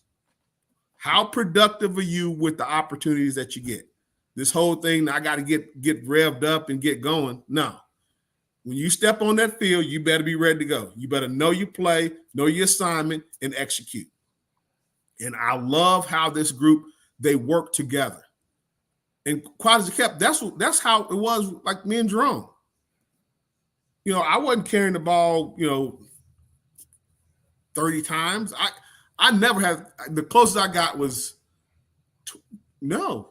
I carried the ball 20. Carried the ball in the game 20 times one time, and we ran the ball all the time. So it was like 15, and we had a pretty darn good backup group because it was Lee Becton and Ray Zellers. They were our backup. Wow. So backup? Yeah. So so it was me, Rick, and Jerome were starting backfield, and then Kevin McDougal, Lee Becton, and Ray Zellers were our backups. And I remember this distinct. We played Pittsburgh in Pitt. And we kind of started to, didn't start off well. Coach Holtz got pissed off, and he took the whole starting offense out, put the backups in. They ceremoniously went down and ran down the field and scored a touchdown. And that opened our eyes, like, okay, we might want to – this is nothing guaranteed, so let's get back in here. And we made sure we didn't have any hiccups for the rest of that game because our whole backups came on and was like, yeah, if y'all don't get y'all stuff together, we got something for you. And that was kind of when I was talking about that depth. Like, there's no security and job security when I was there. If you slip up, somebody's right there waiting to take it. But back to the quarterback situation, I would love to see more of Angeli. After watching the bowl game, here we go. Got to see Angeli. I think again, you've developed this kid. He just needs the confidence to know that, hey, go out there and play. But I feel good about where he's at. Again, Leonard Riley is going to be the guy, but we got to get him healthy. He has to get healthy, and that's a concern. Again, I know the doctor's working on it, but that is the more time that he's missing, because you saw it with Sam last year. He needed that time working with the receivers and the backs to get that comfort level and develop that rapport. It makes a difference knowing where each guy is going to be on a route. Out routes and getting the ball there, and he's just not getting that time, and Angeli is. So, do you think that there needs to be a rush for Riley, or let that thing develop and get healthy, and when he can, then work him into some packages? I think when you think about the team chemistry, the continuity, what guys are comfortable and familiar with, especially last year's ending the way it did, I just see if this is the only year, in my opinion, that Steve's got a chance. Because after this, that talent in that room, is going to be too much for him. So it's going to be hard to keep that Carr kid on the sideline. It's going to be hard to keep Carr, Deuce, Minchie. I think all of them. So but that's what you love. That goes back that having someone to bring the dog out. Like I said, it's a constant battle. Again, and I always believe in you compete with each other, not against each other. And when you have that, raising that level of play to say, okay, hey, you better stay on top of it because I'm right here. I'm coming for you. That keeps everybody on edge to keep everybody sharp. You're gonna make sure you're doing the little things the right way when you have that challenge. And again, hey, best man win, and that's what it should be. But to your point, Malik, I agree. I think again, hey, don't rush this kid to get in there because he's unknown now. We're not gonna act like he's a finished product ready for the league. Like we don't even know his strengths and weaknesses yet. I think we know enough of Steve. I will say, but one of his strengths was his ability to run. See, but we got 5 running backs. We got 5 of them. 5. We got 5 running backs. And I know you like him, Jabron, and he's not even the starter. But I know you like Jeremiah makes Love. a That's our difference being impact. able to break down the defense when you have a quarterback that can take off. I don't know. That puts a lot more pressure on again. Backs. Do you think we have more threats? Do you think we have more threats to where Riley, even fully healthy, wouldn't be the main threat defenses to worry about? I think defenses will rank what Riley's strength is probably 4th or 5th on what is to be concerned about Notre Dame's offense. I think they will be concerned about the running game first. They'll be concerned about the impact of our tight ends.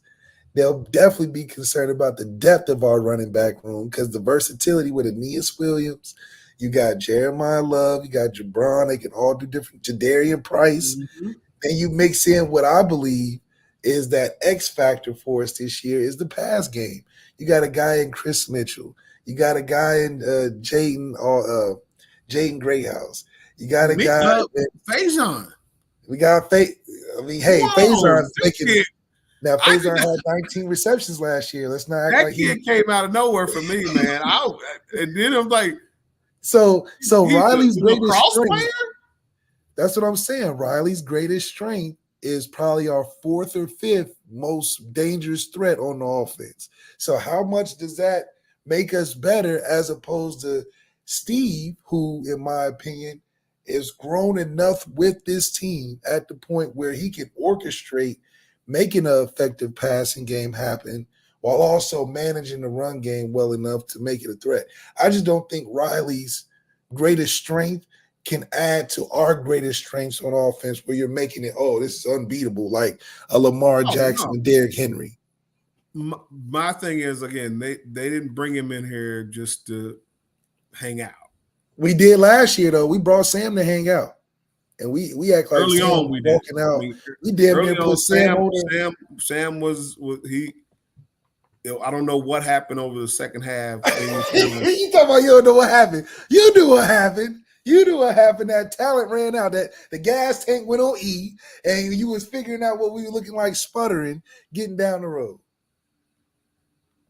I don't know what happened, but things kind of went. We sideways. gave up a free $2 million for an experiment. I'm just saying, in-house product. I told you, I'm for the in-house. I'm all for the in-house. Please know that I'm all for the in-house. So, because we giving away $2 million, they should have gave me the $2 million a long time ago. If we just giving away money, I'm gonna forward you this article because again, I think there's going to be some opportunities for guys that I would imagine in the more recent years of the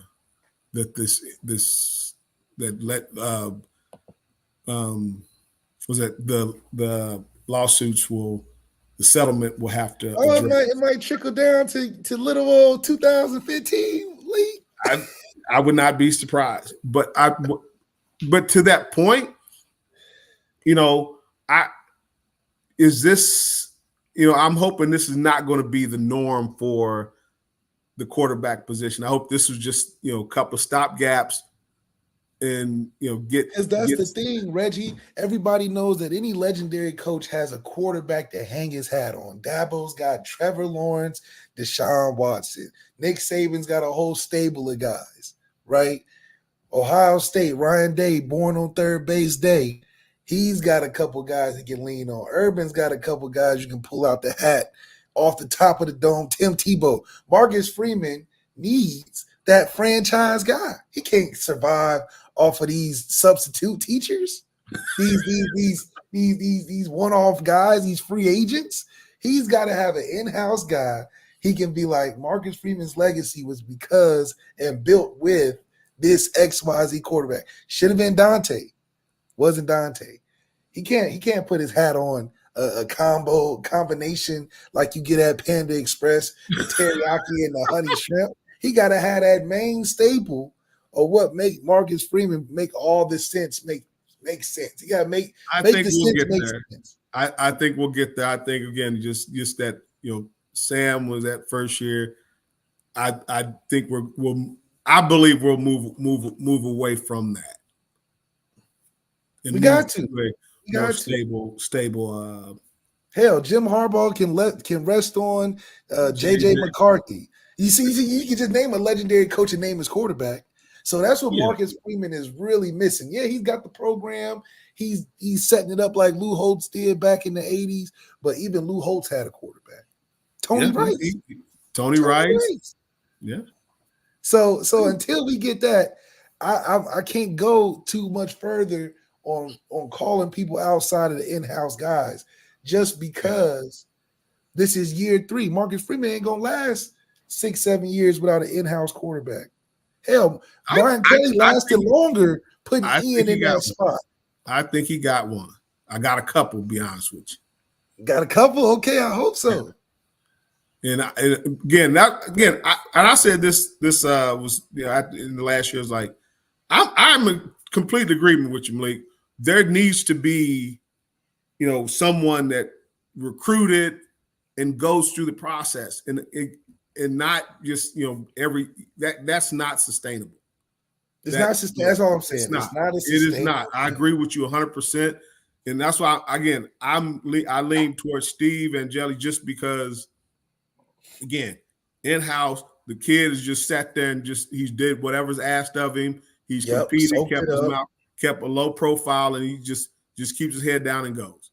So I don't know Leonard Riley, and again, he had success. We definitely don't know that one. And so I'm rooting for Angeli just because of glad to see him do well in the bowl game, and then and again, all the stuff you haven't heard one peep out of him all year. Because again, most guys, like I said, if somebody brings somebody else in, they'll take off. That's what his desire to stay and compete. That for me, that sets him up. That puts him up here for me because. Anybody that's willing to compete and has a love for the university and love for the program, that's an X factor. He'll do something that the hired gun won't. Yeah. So that's why I'm with the quarterback situation. I hope just because again I want that for all you young players like that, Leonard Riley to get back healthy and compete, but. I'm rooting for Steve Angeli just because, again, he's been there. He's competed. He's been through multiple offensive coordinators. He's been through multiple schemes, and he's steady. And I've always had this. Steady. Steve is a team like this with 5 running backs. This is what I don't get. It's like I don't want a quarterback that's necessarily going to win the game. I just don't lose it. I need this you is to the last year for a quarterback like that. The last year. The most important thing for me for a quarterback is taking care of the football, and second is accuracy. That's it. Get the ball where it needs to be, and make sure at the end of a drive, either we're in the end zone or we're able to punt. Because I don't need you to win the game. I need you to not lose it. That's right. And that's what I see in Angeli as a kid that said, hey, just like I said, steady. I'm going to be here. I'm going to compete. I'm going to keep coming. I'm going to keep coming. I'm going to keep competing. I'm going to be here for my teammates. And like I said, that's what you need. The quarterback that's steady, that's the one that you can you have that confidence to say, okay, if something goes down, what's the team working off of, right? Yeah. What's the team gonna work off of? We say, Steve, you've done a great job doing everything we asked. You really don't have too many marks that we can say against you because you played well, but we're gonna pay $2 million to play somebody else outside the house. I just think that doesn't go good with team chemistry. Now, if Steve was in there just stinking up the place, being the Steve of 2020, 2021, then hell yeah, that makes sense for a transition. But I think Steve has surprised Marcus Freeman and Gino Gaduli and Mike Denbrock, and has made it hard for them to just say, oh, yeah, we're just going to insert a guy in the summer. So unfortunately for Riley, that he wasn't able to be there in the spring, which I think would have made it more interesting. Yeah. But you had a point where Marcus Freeman can't play around with this third year. Take the steady guy that keep the boat afloat and not Optimus Prime jumping in at the end of the movie to save the day. I just think that's the safer route to go when you consider a guy that's been, like you said, soaking up all the good and bad of the program.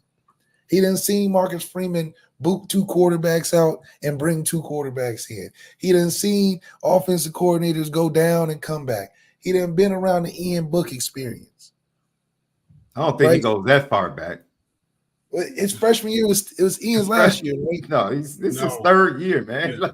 How old is, bro? He's not one of those COVID casualties. He's not one of those COVID casualties. He's pretty recent. Oh, okay. He's still on play.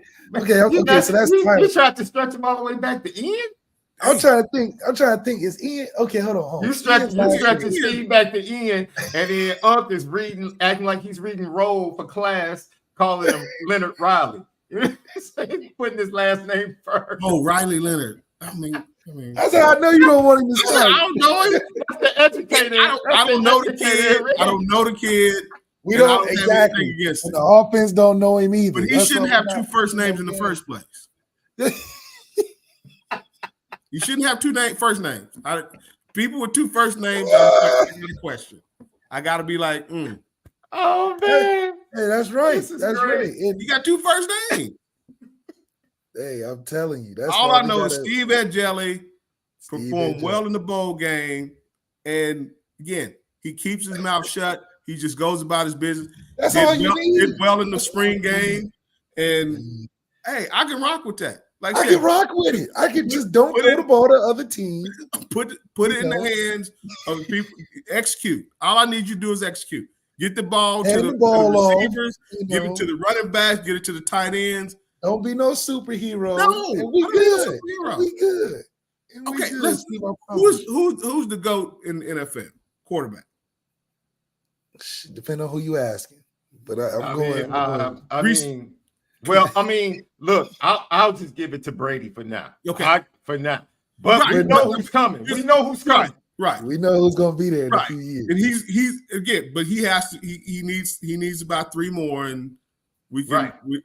But what is Tom Brady? Consistent. He's a game manager.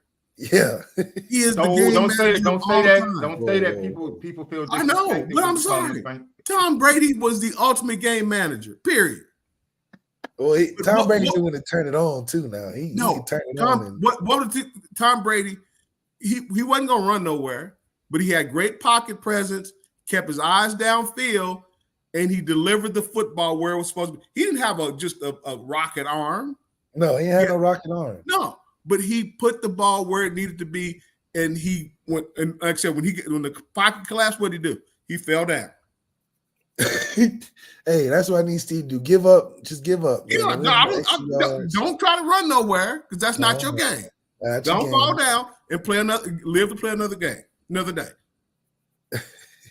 And Tom Brady's the GOAT because he wins championships because he puts the ball where it's supposed to be every time. Yeah. Every time. He's consistent. He was the ultimate game manager. Period. But he was immaculate at game management. Immaculate. Mm-hmm. That's it. I don't need a quarter. Okay. Patrick Mahomes, that brother's different. So we're not even going. That brother's different. We can't. That's. But in terms of, but even with Patty Mahomes, he can do a lot of fancy footwork and move around, but he still has good pocket presence. He still delivers the ball, and he is not turning the ball over. That's a recipe for success. That's a J.J. McCarthy special. No impact play. No. Second and 5. Okay, your boy in San Francisco. I mean, they dog him out for being a game manager. Oh, Purdy's just the product of having a great team and a staff and a good coach. But what does he do? He puts the ball where it's supposed to be and gives it to the people that are the playmakers. Just like Jimmy Garoppolo. Sounds like Reg is telling us this 2024 Notre Dame team just needs a quarterback that can do his job. Just can do his job. Yes. I don't need you to do anything. I don't need you to kick the ball. I don't need you to kick calls. I don't need you to tackle nobody. I just need you to hand the ball off. Turn around, hand that thing off. And turn around the right way. Turn around and hand off to the right person and right. Nice play fake here and there. Nice play fake and throw it to the open dude. Throw it to your tight end down the middle. Be able to read a defense, and put the ball and accurately put it into the receiver's hands. Period. That's it. That's all. That's why I get on kickers. It's like, hey, you have one job. That's right. You got one job. Kick the damn ball. I don't need you to do anything else. If you're gonna be that kicker, you need to be the best kicker ever. You need eat and sleep, drink, kicking. That's what I feel like. Yeah, you gonna do nothing else. Don't do anything else. I don't need you to do anything else. I just need you to kick and kick well. So what's the over-under you're setting? When you say consistently do your job, you're setting the over-under of what, 200 yards per game through the air? 250? Oh, I think we'll be better than that. Because again, we got some, we got the guys that can make it happen. We actually have got receivers that understand how to get separation. That's right. Again, I'm not saying, I'm not speaking against any coaches, but go ahead, speak to it. Speak on it. No, I don't do that. I don't do that. That's what we do. We spin it different. I watch our receivers, and when they're doing over routes, they never re-stem. They just run, and the person jumps in their hip pocket and runs with them. And it's like it's okay to stem the guy up the field and break away. That's right. Now, when you saw Michael Mayer, this dude on one leg and able to get away, he creates separation in his routes. I'm like, so is no one looking at how he's doing this? He's not doing. Michael Mayer's not fast now. Let's be honest. He's not. They messed up pairing him with Brock Bowers, man. He's not fleet of foot, but he got open, and he reminds me of Jay Novacek that played with Dallas. Jay Novacek. Now, I will say, Mayer is a better athlete. But Jay Novacek, Jason Witten. He's a Jason Witten. Definitely a better comparison. But all I know is this dude, literally, it's like he had a repellent on him. Because when I was in Watch, we play him, and like it would look like the defender would like just move away from him. He wouldn't even run routes. He would just run out there and turn around, and Aikman would throw him the ball. Yeah, and it's like, y'all might want to defend this dude. That's how I feel about Pat Mahomes. I feel like they just don't want to tackle him. He don't look fast. And Travis Kelce doesn't look fast either. They just somehow just getting open. Again, just get open. And again, that rapport and chemistry makes it different. But it's do your job. And with this schedule, there's no reason I don't see there shouldn't be any losses because everyone shouldn't be any losses. Everyone points to Florida State. Everyone points to Florida State and some Louisville, but I look at the Florida State game. We're playing them in November at home. Florida you're thinking Florida State's going to be competition with DJ Ungagale?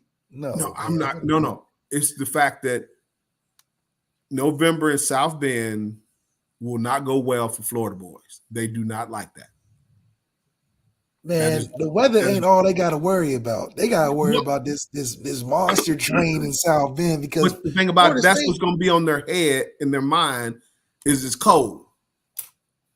They ain't going to like that. See, Reg what's going to be on their mind is that bringing the memories back. Reg is bringing the memories back.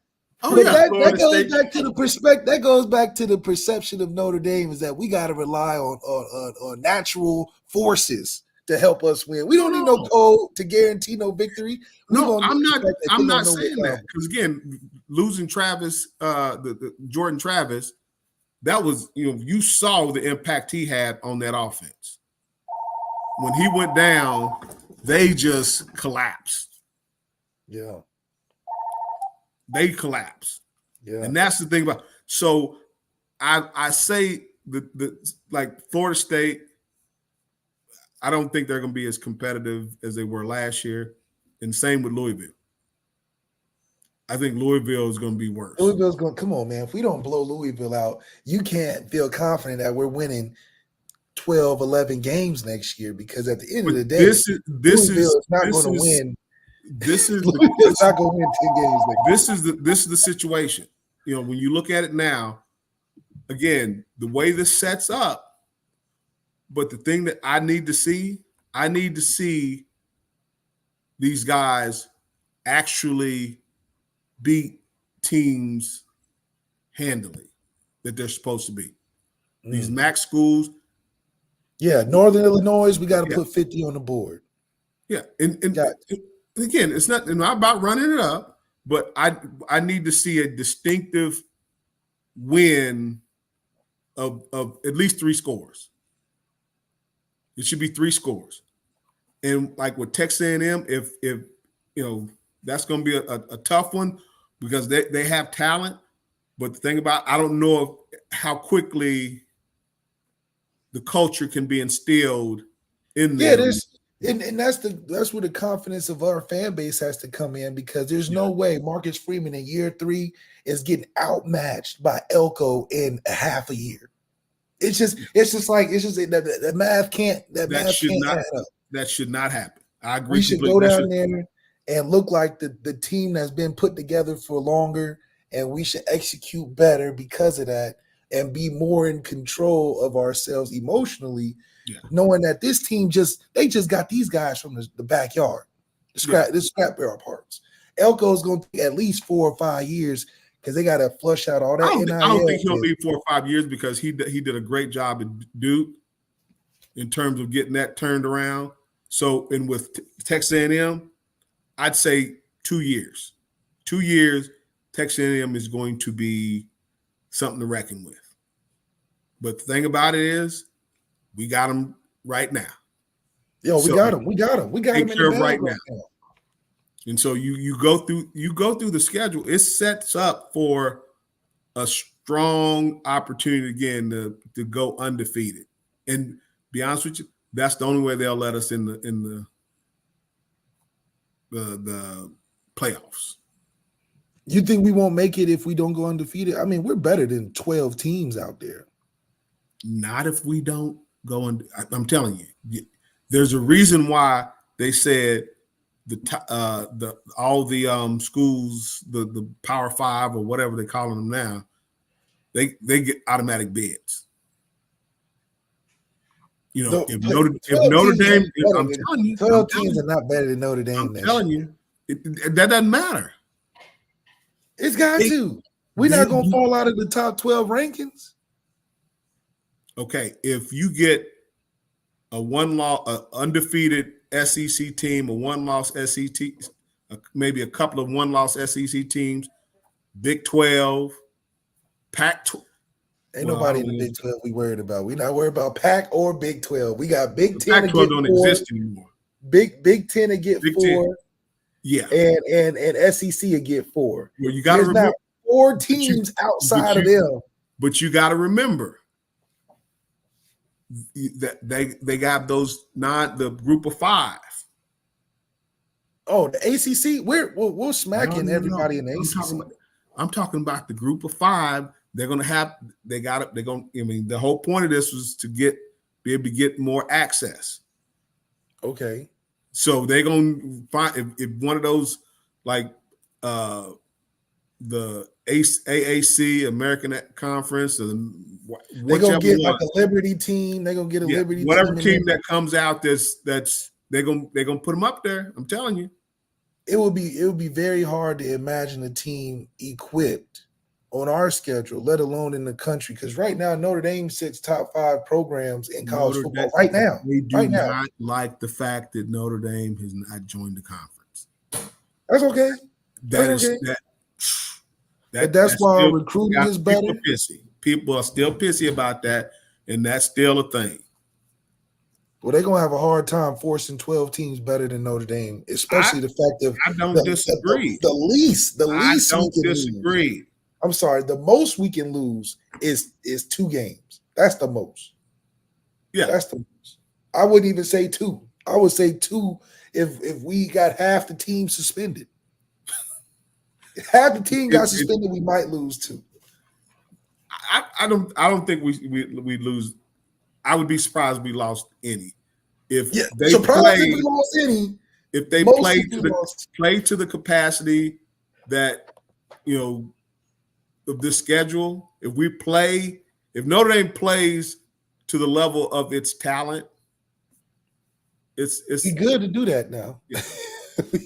we definitely good for a couple of and that's my thing. It's like that can't happen. Yeah, that just can't happen. And that's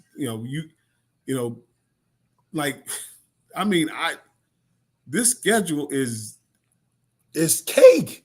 I don't know if we've ever had a lighter schedule in the last 10, 15 years. Seriously.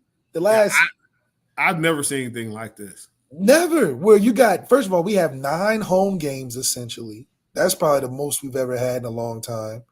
And then the games that are away are home games. We have 2 academies. 2 academies. You have a MAC school. You got Purdue in there. You got the Louisville. 2 MAC schools. 2 MAC schools. Northern Illinois and Miami. That was Jack's, in my opinion, Jack Swarbrick's parting gift. Was the lightest schedule in Notre Dame history with a program in year 3. Take advantage of it. Yes. Marcus Freeman is going to win a championship this year. Take advantage of it. If and this is that. Again, this is that time. This is that opportunity. I mean, things are because we come in, and I would be surprised if we're ranked out of the top 10. Preseason. You start that. You play to the level that you to your capability. They'll start to creep up. You go undefeated, you'll be in top 5. I mean, man, yeah. I don't see us dropping out of the top 10 rankings at all this year. Because we should start. We're starting cannot lose. Don't lose. That Coach Oates always said, it's one game at a time. The most important game on the schedule is the one right now. Yeah, I don't even see a big game like I did last year. Do you see a big game like you did last year with Ohio State, Clemson, and there is no big game. That's what I'm saying. None. When is the last time we have seen a non-big game schedule on Notre Dame's list? We used to have Georgia, Ohio State. We used to have Florida State when they was big time coming off the championship. Who? Ohio. I mean, who? You got names. You got Texas A&M and Florida State and USC. Those are blue blood programs. And we already dealt with USC with a Heisman. But you got to remember, these were schools that were, when these schedules were made, they were doing well. Middle of the road. Hold on. Texas A&M always been middle of the road. That's an 8-win team guaranteed. That's it though. Florida State caught fire because of their transfer recruiting, but they're going through everything else right now. And then SC is like, that's our son. That's like our little son. When how you play a video game. You play a video game with your son. He beats the stepchild. Yeah, we take care of that. Again, and they had a Heisman guy. Those programs are name programs. Yeah, they're just names. But the thing about it is like, there was a reason they are brands. I mean, they did enough to, to be branded, top brand schools. So I think this puts the pressure on Marcus Freeman. Oh yeah, to have no excuses, and nobody's gonna give him excuses. And, the thing about it, he's not an excuse guy. He's not. And so I think this plays into his strong suit, because the thing that he's going to have to, the main thing he's going to have to do is get these guys ready to play every week. And I'm talking about, let's be honest. If we can all say we played it one game at a time, and I know Texas A&M, that's going to be a big one because you're playing in College Station, but you look at the next three: Northern Illinois, Purdue, Miami of Ohio. That's going to be his challenge, is getting them to play at a high level. Yeah.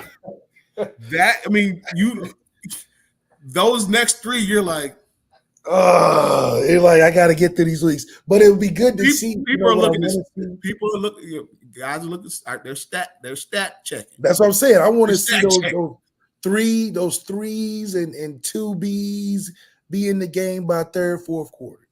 Third, fourth quarter, we rotating young guys in. We putting in the true freshmen. Playing time. Yeah, we need to, because by the time we hit the playoffs, we need to have our 2.5 deep fully experienced, at least 4 or 5 games of experience. Because I think depth is the key to these playoffs, especially getting to the last couple games, because that's just a matter of attrition, Yeah. So we can have our. That's my thing. If we're not seeing, and this is what you didn't see last year. You didn't see, Sam Hartman was playing the whole game every week, and that was like I said. It was so frustrating. It's like, why is there not more? Angeli have more playing? Yeah, it's 56-8, and Sam's still in there fourth quarter. Like that's why I said we're trying it so hard to get him drafted last year. Yeah, it cannot happen. For what? He ain't win the 3 big games that would have got him drafted. Now we're past those 3 games. Put them younger guys in, because we're preparing for the future. We're preparing for the future. Because, like I said, you look at, Florida and Louisville were the top 2 teams last year in the ACC. And when that Jordan Travis kid went, and they played, they dropped to the bottom of the ACC.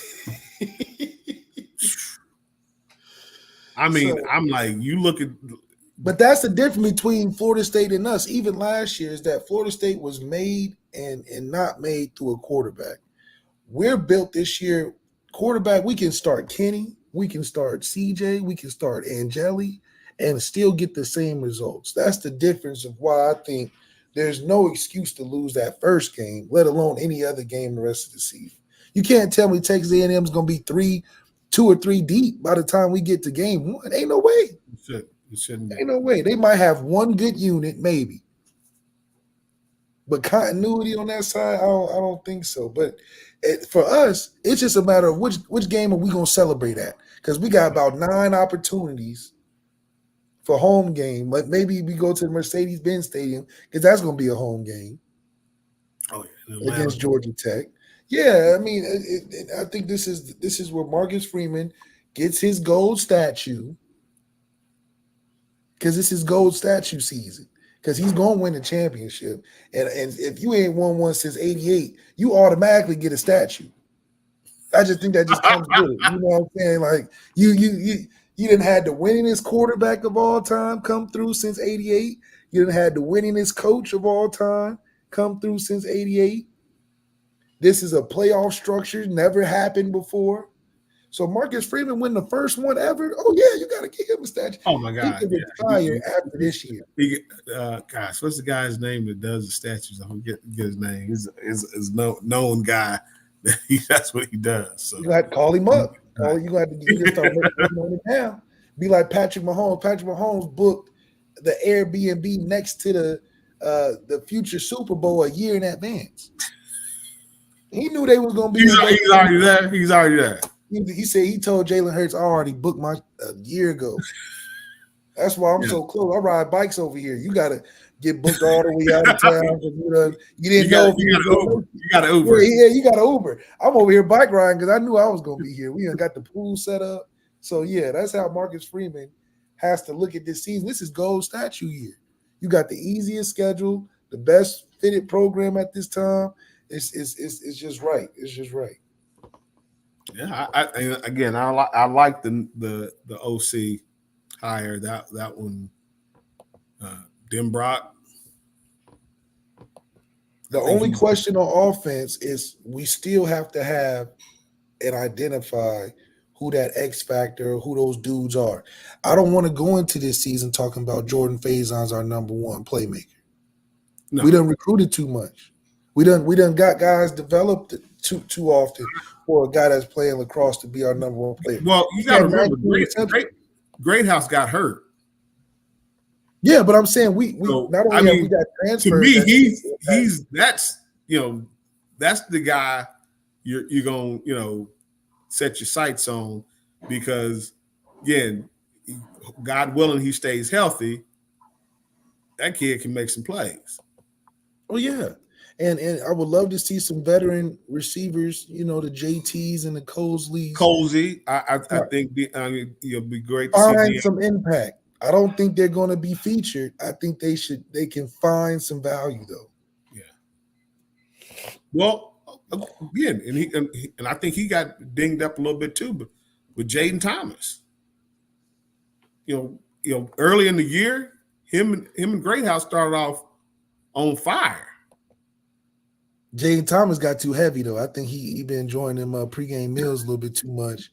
He had to cut his hair to try to play off some of that weight, but he's about a couple cheeseburgers from putting that hand in the ground at tight end, which would be okay. Yeah, I'm like, to be honest with you, I thought he was a tight end. I'm sorry, but he's big. Yeah, he's big. I said he's a receiver. I was like, oh, he was tight end. Hey, my bad. He might have. He looked like he was 230. He got to be that. He was a solid 230, 235. Easily too. He don't got no speed like that. He's got to be. He'll be a great matchup versus a linebacker. Yeah, he was a big physical guy, but like I said, just watching again, I hadn't seen any receiver until Jaden Greathouse that actually stemmed the defender and broke away. Actually gave some receiver routes and techniques. I'm like, wow, was that a route? Did he just run a route? Like did he create separation in his route? Micah Gilbert, he'll run them routes. Micah Gilbert gonna give you some routes. KK Smith gonna give you some routes. Hey, Chris Mitchell gonna catch the ball and give you some routes. And that's the thing about it. It's like, again, I just don't trust freshmen. Don't trust them. Don't trust them. Reg is speaking from experience because Reg wouldn't trust himself as a freshman. Hey, no, I didn't. Hold on. You trusted Q Nelson. Okay, that's different. Okay. I'm just making sure we can connect on a whole. Again, but that surprised me because I didn't trust him. He's a freshman, and he surprised me. It's like, oh, okay. So another one, Ben Morrison. Mm-hmm. I know played with his dad. I didn't trust Ben when he first got it. I didn't trust him. It's like, no. But you knew his dad. Red. Mike Mickens has done enough. He's pretty much shown you every year he gets one freshman ready. Last year was Christian Gray. Can't do it. Leonard Moore. Can't do it. You still can't trust him? No. Even though Mike Mickens has shown you consistently, like, yo, I get these freshmen ready to play. No, hey, I get it, but I can't trust freshmen. Just can't do it. Can't do it. Scout team, special teams. Huh? But when you get it done, you have to earn that trust. And that's what I'm saying. I haven't seen his Tim Duncan. Tim Duncan don't talk to no rookies. But when you get it done, again, like Ben Morrison, after about 3-4 games, I'm like, oh, okay. He's that dude. He's that dude. I trust him now. But start the season, I'm not trusting the freshman. Can't do it. No trust of the freshman. Okay, that's just the until standard. until you perform and get it done. Okay, I gotta see the product on the field that I gotta be able to trust that you can get it done. And it takes more than one game to get that, to develop that trust. So that's what I said. 3-4 games in, if you still doing it, all right, I'm rocking with you. But just coming out the gate, can't trust freshmen. You just can't do it. Just not gonna happen. And Mike it's not personal. Can't do it. Just can't. It's not personal. It's not personal. And win with him. Glad you're here. If you get it done, great. If you don't, hey, you'll get there. But just not right now. Not right now. If you had an early prediction of how this season goes, and maybe I heard you say it a little bit earlier, you feel like this is a one-loss undefeated team in the regular season? This should be an undefeated team. Period. It's not even no second guess. It's like there's no way. I've never seen a schedule this easy. Miami of Ohio had success this past year in the MAC, but it should not be. It better not be a Marshall. We cannot have enough, and this is why this is the most important thing from Coach Freeman and the staff is to get the guys up and ready to play week to week. That and again that 3-week stretch is where if they can come through that 3-week stretch and playing to the level they're capable of playing and not to the level of their opponent, all right. But it starts with getting them through that 3-week stretch because they're going to be ready for A&M because, again, brand name, you're playing in a hostile environment, they're going to be locked and loaded and ready to go. But when they come off of that first week, come home and play Northern Illinois. That's what I'm saying. That's dangerous stuff. But see, wait a minute. You tell the story. If that was the case and it was Coach Holtz, that would be the worst week of practice. Without a doubt. It would be the absolute worst week of practice. I mean, I'm pissed off. We were pissed off because if we ever had a stretch of games like that, because practice is going to be just ridiculous. And I'm pissed off because it's like I'm pissed off at whoever made the schedule. You want the tough game because. But how would you approach it in 2024 though? These kids ain't gonna look for no tough practice. They'll be like, Coach, we playing Northern Illinois, Coach. Will we? How you this, think this goes back to we're making sure you're well conditioned. So because it is here, the game when you're playing those types of games, it's all here. If you allow yourself to take a playoff, then you're willing to take another playoff. Then you're willing to take another playoff. Because again, if you're not being pressed, you got to press yourself. This is where, again, I'm not a coach, so I can't sit there, but I will say this. If I have a group of young men that I'm coaching, you're going to be stressed the entire practice because I have to drill into your head that you have to be on edge at all times. Because if you have a letdown, that's when you get got. So you have to go into, because again, we're trained to play, in 7 to 8 second intervals. And you have to be able to, like, so boom, I have to lock in 8 seconds. So all of my attention, all of my focus is zeroed in. Boom. Then you have that downtime during the huddle or whatever. But then reset, reload, lock in mentally because the mind controls the body. If you can visualize yourself doing something, again, you have to practice doing it though. But if you can consistently visualize yourself making plays, throwing the ball where it's supposed to be, making the right block, tackling, consistent, making the catch, running, like I said, right footwork is running back, making sure you're pressing the hole. It has to be mentally ingrained in you to say, this is what I do. And you have to do it consistently, play in and play out. Not one play here, one play there. And that's when you're playing, for us, Michigan was a big rivalry. USC was a big rivalry because they were good. And you were locked in because this, like, hey, not beating them. But when we were playing Navy, Purdue, like, your mind wanders. You cannot let that happen. Every play matters. Every team matters. And that's the mindset you have to ingrain and drill into these young men. And if they get to, whining, I'm like, I got Coach Prime I'm a big fan. You be watching YouTube?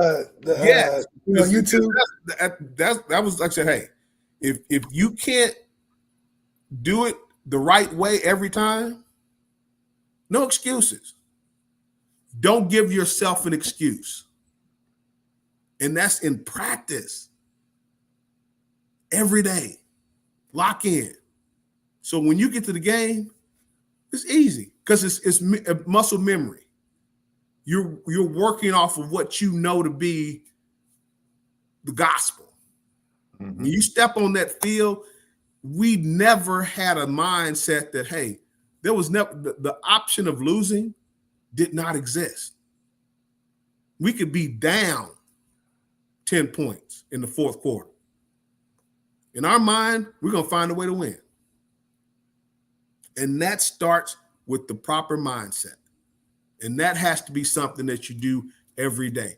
And that right there is the critical aspect of coaching. When you can do that, when you can get a young man, young woman to lock in play after play, if something's going to go bad, something's going to go wrong. But how do you respond? Do you start worrying about, that's happened now, this is going, no. Okay, that's gone, boom. Lock in, let's go to the next play, and let's go. That 8-second interval. I got to be locked in, loaded, and I cannot afford to slip up. Don't give yourself that option. And if you do that on a consistent basis, that's when you have success. Even when you hit an obstacle, you maintain that mindset that I can't lose. Yeah. And that's where, again, I go back to the Ohio State game. I mean, that just why are we running? Let me, Reg. And you have Audric Estime, who's just rolling through Ohio State. I mean, yeah. If you were, I came on the show, post-game show, and said, yo, Marcus Freeman and that staff owe those young men an apology. They played way too hard not to come away with a W in that game. Yeah. I just felt like, look, dude, yeah, we missed opportunities by players. You can say anything you want. That's the game that I'm like, yo, that's on the staff. Like, there's no way you should have lost that game. And that includes with, I felt like, with subpar play or average play from the quarterback, average play calling, everything that you could throw in the mix. There's a gumbo of mistakes. 10 men on the field at the end of the game, dropped interceptions, all of that. Can't do it. You can't. And that's where, again, the growth, that's where I want to see the growth in Marcus as a coach. Do not, again, you tell it's your fault. You own it and do it. But when you behind closed doors, we are all accountable. You apologize, but saying, hey, you know the situation. Staff, everybody has to be held accountable every play. And when you know that your coach is accountable, you know you're accountable, It's all about stepping up on a consistent. That's the thing about it. You're not going to need any heroics. It's not even heroics. That's what makes Patrick Mahomes so special. Because did you watch that quarterback Netflix deal? Yeah. He practices that stuff. It's not, and again, it's when we see it, it's like, dang. He's definitely allowed to practice to that stuff because he couldn't practice that stuff on any other team. He could. Patrick Mahomes couldn't be for the Titans if he practicing that stuff. But the thing about it is that's what makes Andy Reid so special. That's what makes that staff special. So the offensive line coach, he's a Notre Dame grad. I know him well. Andy Heck. Yeah. And it's like it's not rocket science. I mean, keep it simple. And you work on the things you need to work on. You work on it every day. And you know what makes the best offensive line? The one you don't hear about. If you talk about your best offensive line, and I didn't hear anything about that till they played him. Mike Mayock played him on the thing. You look at when your offensive line is really good, you don't know them. Because you're not getting penalties called on them, no false starts, and they work as a unit. Football is the consummate team sport. It requires 11 individuals to play as a harmonious group to where everything has to be, you have to do your job because you're part of a greater whole. And again, why is that package? The things that Mahomes does, it works within the framework of the team, of that offense. And yeah, it looks, crazy and just like, how did he do that?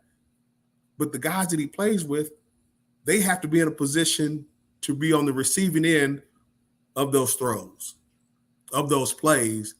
And you do that because, again, he practices like it's second nature. It looks phenomenal, but he's practiced it where it's second nature. And that's where you got to work to get, especially young players, because, like I said, that's why I don't trust freshmen. I don't know where they're coming from. It's in the philosophy. I don't know what their background is. You recruited them, right? Okay. Now, when you recruiting a kid, you see the film and they're making plays. Do you know? Are you on the field with them? Do you know their practice habits? A lot of these high school coaches ain't gonna tell you the truth. No way, because they want to get their kids to the next level. Right. Yeah. And that's why I don't trust any of the recruiting services. I need you know what I need to see? I want to see a kid when they're struggling. How do you respond when adversity hits? That's when you know what kind of player you're going to get. When things are tough, when things are hard, that's when you know, hey, how did they respond? I don't want to see the highlight film. I want to see a game when you had to dig deep, when you had to battle, because that's who you're going to get. How did that person respond to adversity? That's when you know the kind of player you're going to get. Lucky Lefty Podcast, the one and the only Reggie Brooks joining us today. Reg, we appreciate you, man. Thank you. It's 73 here in Chicago. We thank you for sending some of that Dallas, Texas weather up here. Anytime. We greatly appreciate you. And we'll have you back on real soon. Appreciate you. Appreciate you guys. Y'all have a good one. You too. Thank you, Reggie. The one and only Reggie Brooks right here, Lucky Lefty Podcast. Hey, look, he is the best source for everything when it comes to knowing the administration, knowing the football side, knowing the coaching side. Once again, we thank him for giving us the diagnosis of the football program in totality coming out of this spring. And I hope Notre Dame fans, I hope you guys enjoyed it. It was really fabulous to hear from him, Left. Yeah, absolutely. You know, especially get the insider scoop, seeing that the university values or doesn't value athletics over academics. They can't supersede each other, which is good insight on why I always say we choose not to win championships. Yeah, but you know, they got tenants up out of there. I think Yeah, lacrosse is probably allow going us to keep to their say- area though. Lacrosse deserves to keep their field right next to the indoor facility. I That's think true, lacrosse and is good. Baseball is why we probably do good.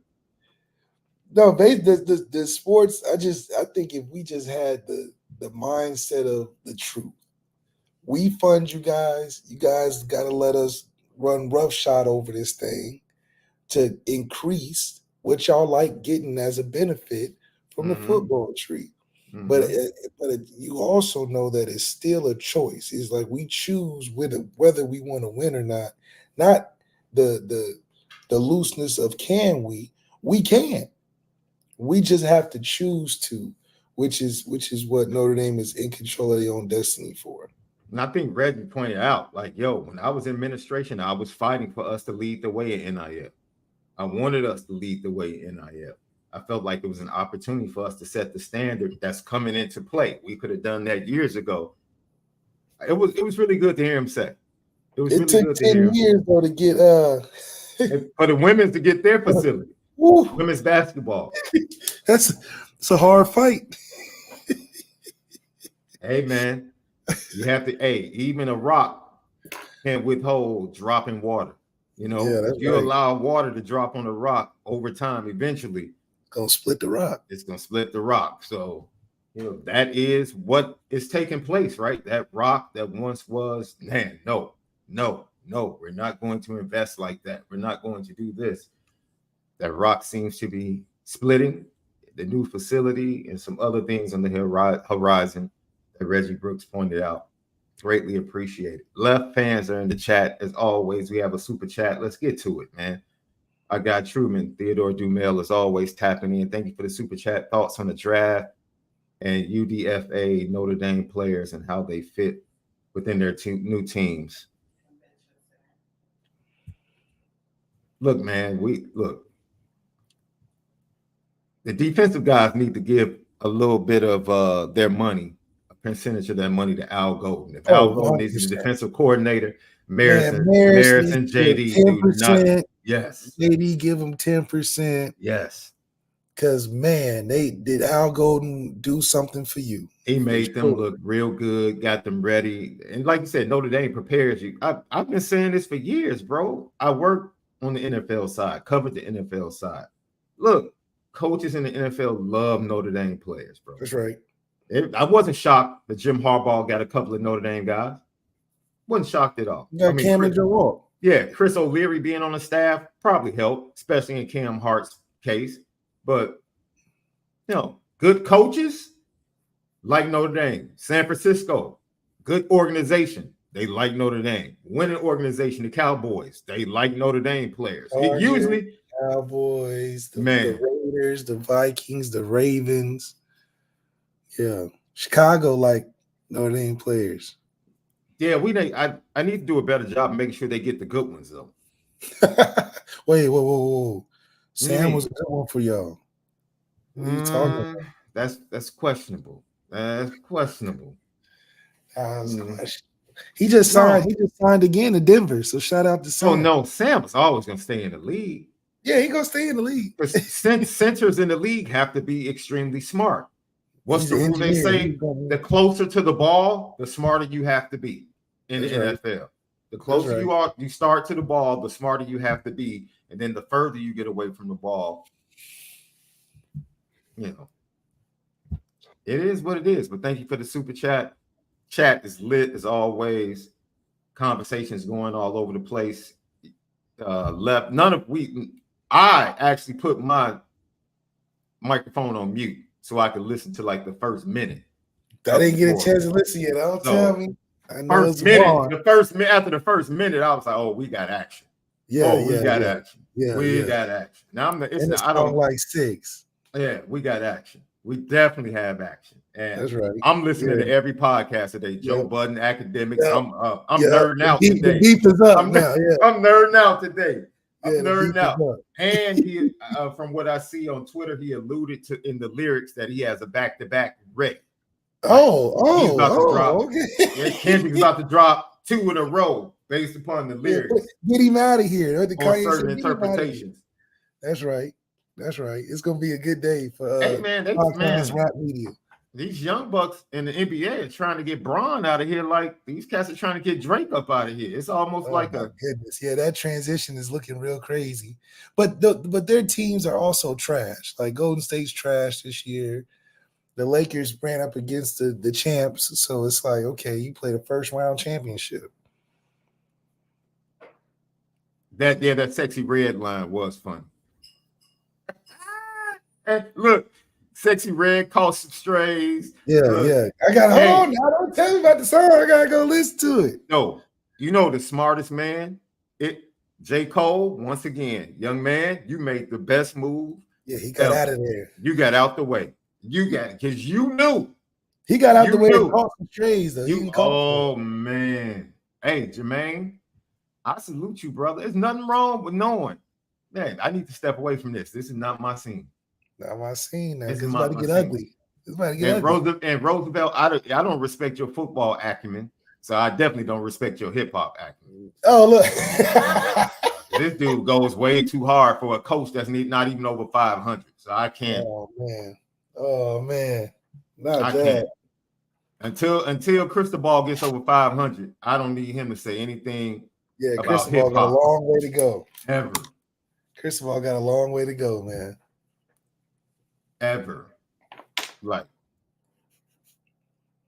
stop it. Hey, Left. You know something that happened? I just felt like I needed to show you. Because, sometimes I love, like Red said some things that we've been saying, especially about the quarterback situation. I love when other people say it. That's right. They want to call us haters. So I guess a player from Notre Dame call us haters because we tell the truth. I guess he's a hater too, since he showed love to Steve Angeli. Fine. But Angel Reese, baby girl, the more time you spend in Chicago, the more I'm starting to like you a little bit more. So, wait a minute. Angel Reese, ladies and gentlemen. New food. I already had the pizza, so the pizza's good. Harold's Chicken is busting. I ain't gonna lie to you. Like Harold's Chicken in Baltimore, we got hip hop chicken. Harold's Chicken here. We have Blue Store and BR. So I'm just trying to see out which one is the best one. But I'm always gonna go to Baltimore. But the chicken here is fire.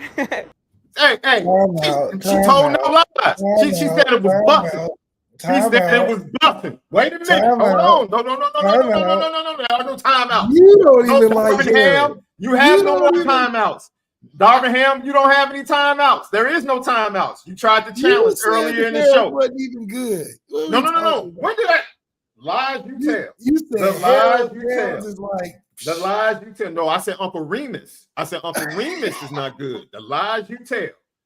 First of all, don't come on this show selling lies like that and telling lies like that. You said Harold's is like the bottom tier. You got other spots that are way better. I do, because I'm from the South Side. So we can't promote. I never said it was bottom tier. She's from the outside. You introduce outside people to a Harold's because they need a pass to go to the hood spot. Okay. They need a pass to go. Yeah. Angel Reese just can't walk up in the hood on the South Side. Yeah. Well, she number one pick. No, she can't do that. No, she can't do that. No, I guarantee you she went to Harold's downtown. She didn't hit up Harold's on the South Side. I guarantee you that. I guarantee you that. Justin Fields went down there. They said Caleb going next. Right to the South Side. Hey, man, look. At least Justin Fields will show up and see Caleb had some work to do. Right? Either he's going to win games, because, see, Justin had the streets. You can say what you want to say. Justin will pull up at the gas station. Yeah. Justin had the streets. Yeah, Justin had the locker room in the streets. Yeah. People just think Caleb's going to come in and automatically lead a championship run. ladies and gentlemen. I love you, Angel Reese. I love you because you're a truth teller. I respect you. You're a truth teller. I'm pulling for you in the sky. She said it was good. To make the playoffs in your first year. Man, look here. She said it's busting. You heard what she said. You heard what she said. Look, she said Harold's was busting. She said it was, you know what that means. That's right. Tomorrow, guys, don't be late. Tomorrow, I have an appointment left, so we're going to start at 10:30 tomorrow. Okay. 10:30 tomorrow. But we're going to start tomorrow.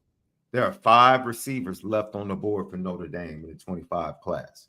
And our brother, DJ Procise, is going to join the show. He has the film left. He's been breaking down the film of these 5 guys, and he's going to give us the combination of the 3 guys he wants out of the 5. He's going to break it down for us, left. And then we're going to talk about some more things that he saw in the blue and gold game, and he was present at the pro day as well. So we're going to talk about that. Journalistic credentials. Our guy CJ Procise joins us tomorrow. You don't want to miss it. It's off season. We're about to get in our bag, baby. That's right. We're about to give you guest after guest after guest after guest, because that's what we do. We spin it different. Right here on the Lucky Lefty podcast. Left.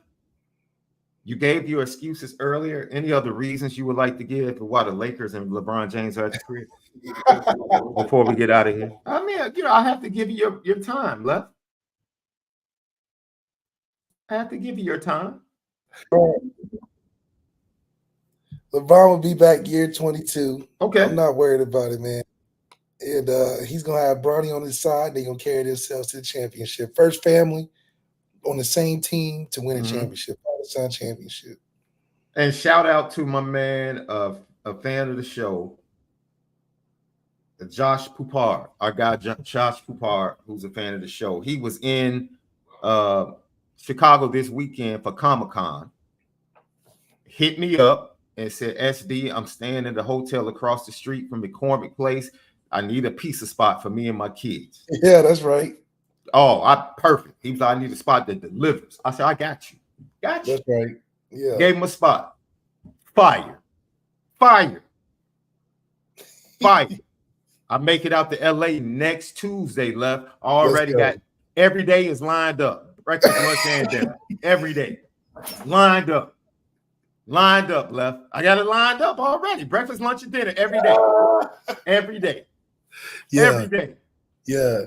We're going to make some content on that. SD takes over LA. Oh, I'm shooting from every restaurant. Follow your boy on Instagram and Twitter. SD2 Mike. Might be on Patreon. Oh, absolutely. Don't forget the last 2 for 1 tomorrow night. Last 2 for 1. You get LL and you also get Three's Company. So you'll get DJ Procise in the morning, Three's Company in the evening with our guy Ken Gibbs. Cooking with grease. That's right. Go over there. Patreon/Lucky Lefty Network. Tap in. The content is coming, baby. It's coming. Had a little stumbling blocks, some things happening in our personal lives, but God is still good. Greatness is still upon us. Oh yeah, Left. You already know what time it is.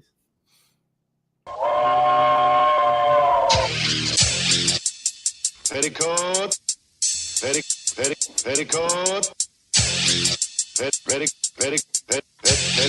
Petticoat Junction.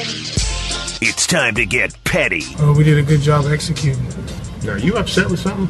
And fire up the Petticoat Junction train. I just don't like you. You don't? No. What is today's petty history? Petty Junction.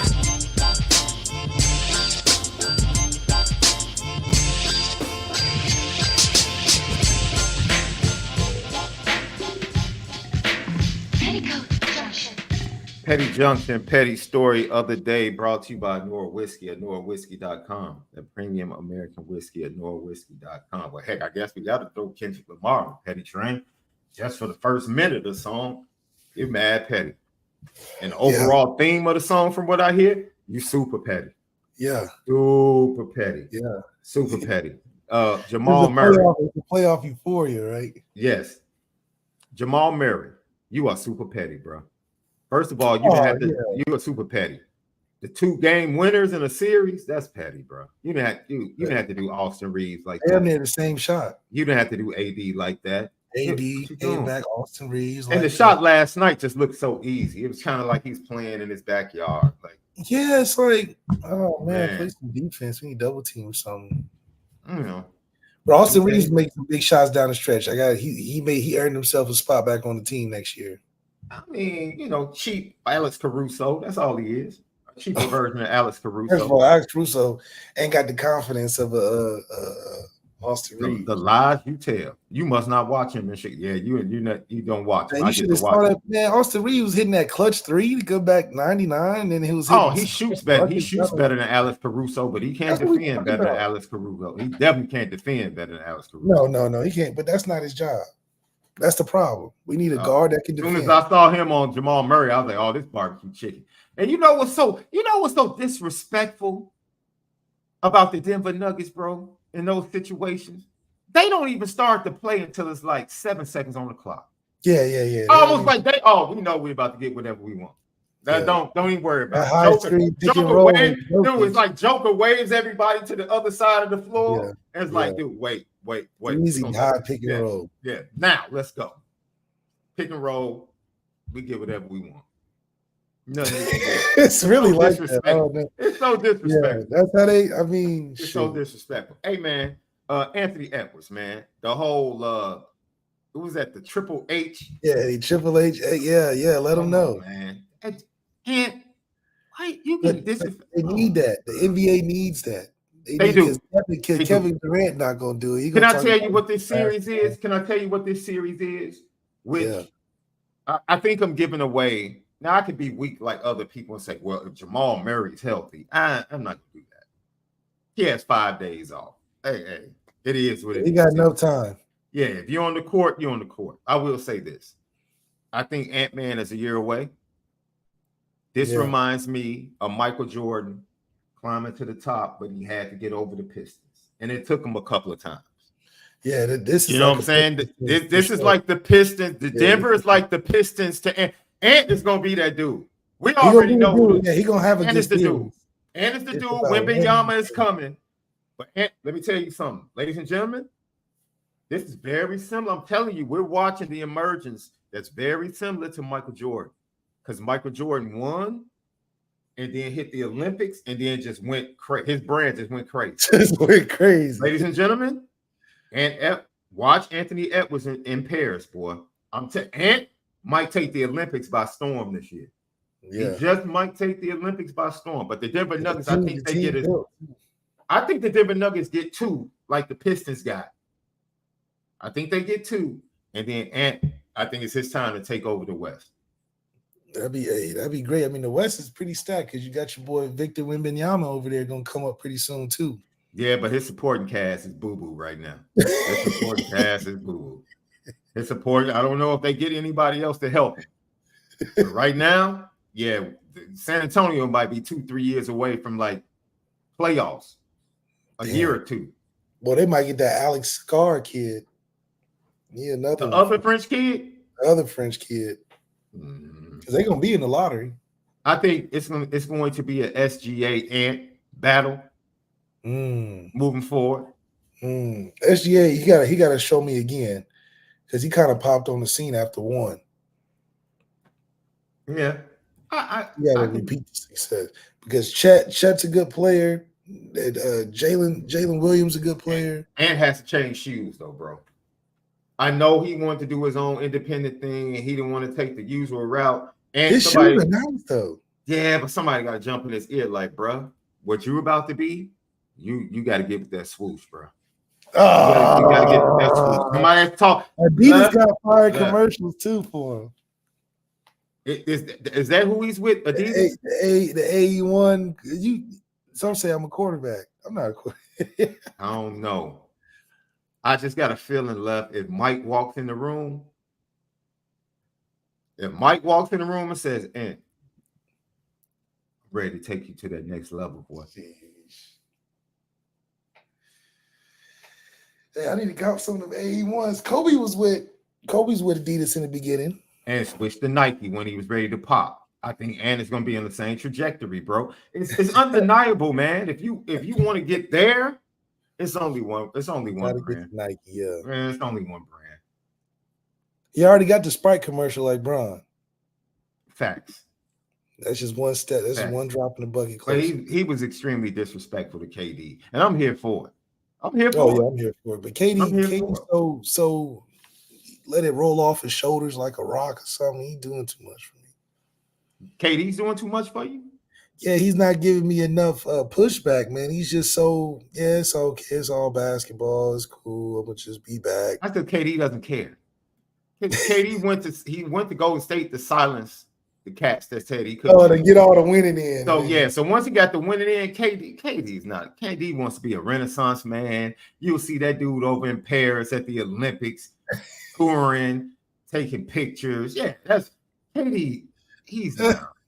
KD's not like KD want to enjoy life and all that. Yeah, KD's built different, man. He's just built different. He doesn't really care about the things that we think. Players like Anthony Edwards, Kobe, LeBron to an extent, like those are the players that we love because we want guys that want to win, that love the game. Absolutely. Kevin Durant's never been that dude. Look, Kyrie's never been that dude. Whoa. Kyrie is a nerd. Kyrie's not that dude? No, Kyrie's a nerd. He left LA. Kyrie has told us he could live without ball, bro. Okay, he doing all He's that. told Kyrie. Some of them dudes just be out there talking on the mic, man. You're not debatably the most skilled player of all time talking about you don't need basketball. I don't think Luka's that dude. No, I don't either. I don't. I think Luka's just cold. I think Luka's really cold. Luka don't love the game like that. No. He doesn't. He doesn't. And that's why Edwards is going to pass him up. Hell, Joker don't love the game like that. Joker just goes out. I think, he don't love the game like an American would love the game. That's the thing. He didn't grow up in the culture. But Joker's a dog. He can't count. I think he loves the game as far as wanting to get better. Because you can't become the player he's become if you're not willing to put in the work. Like, he loves the game as far as putting in the work. In his game. It's just touching. That's what makes 30 and 20 that crazy. That's what makes it crazy. But he's also a big 7-footer. He just in the paint, just big body. Like Anthony Davis too small, LeBron too short, and him and Aaron Gordon just stick their hand. It just make it tough. Like right now, Rudy Gobert is like what 7'3", 7'2"? He's just not. Jokic is just too. No. But neither one of us don't think he's about to eat up Rudy Gobert. No athleticism. Rudy's 7+. Jokic is about to give him the business. He's about to give him the business. Aaron Gordon is just always hanging baseline, and he just built. So it's like then they always kick it out to MPJ, and he just like he don't miss, bro. It's just gonna be tough. Aaron Gordon grabs every clutch rebound. Everything. It's crazy, bro. Everything that Jokic doesn't get, Aaron Gordon gets and kicks it out. It's just LeBron can't get you 10 rebounds, 10 assists, and 30 points. Now, we're gonna get out of here, dude, because we got so much we're gonna get into with CJ tomorrow. But the Denver Nuggets, bro, we said they have 4 dogs in the starting lineup that do their own thing a different way. But every night you can pencil in what everybody's going to do. That's what makes them so dope. You can pencil in what Jamal's going to do. You can pencil in with, just put the stats in the book. Oh, Michael Porter Jr., 4 or 5 threes, 19 points. 24, probably 3 or 5, 5. Caldwell Pope, put him on the best player. He's going to defend, get you steals. They have a really good constructed team. Very well constructed team. And so that's the thing we're waiting to see for Notre Dame this year. who is going to be part of that group. They kind of Part built of like that well-constructed team. just big in the right places and just all the way through. Their whole team got people that can score and defend. So I think this year's UConn team was better than the previous team. And that sounds crazy. That's not, bruh. Because they had 4 that went to the league. I tried to warn people all year, like, bro, this UConn squad. When I saw the draw and saw that Illinois was going to have to face them, I was like, well, that's it. You was saying that. You said, oh, it's over when we play them. Yeah, it's a wrap. No shot. They literally kept us from scoring for 53 actual minutes left. Think about that. Illinois didn't score a point for 53 actual minutes. It's embarrassing, Left. It's embarrassing.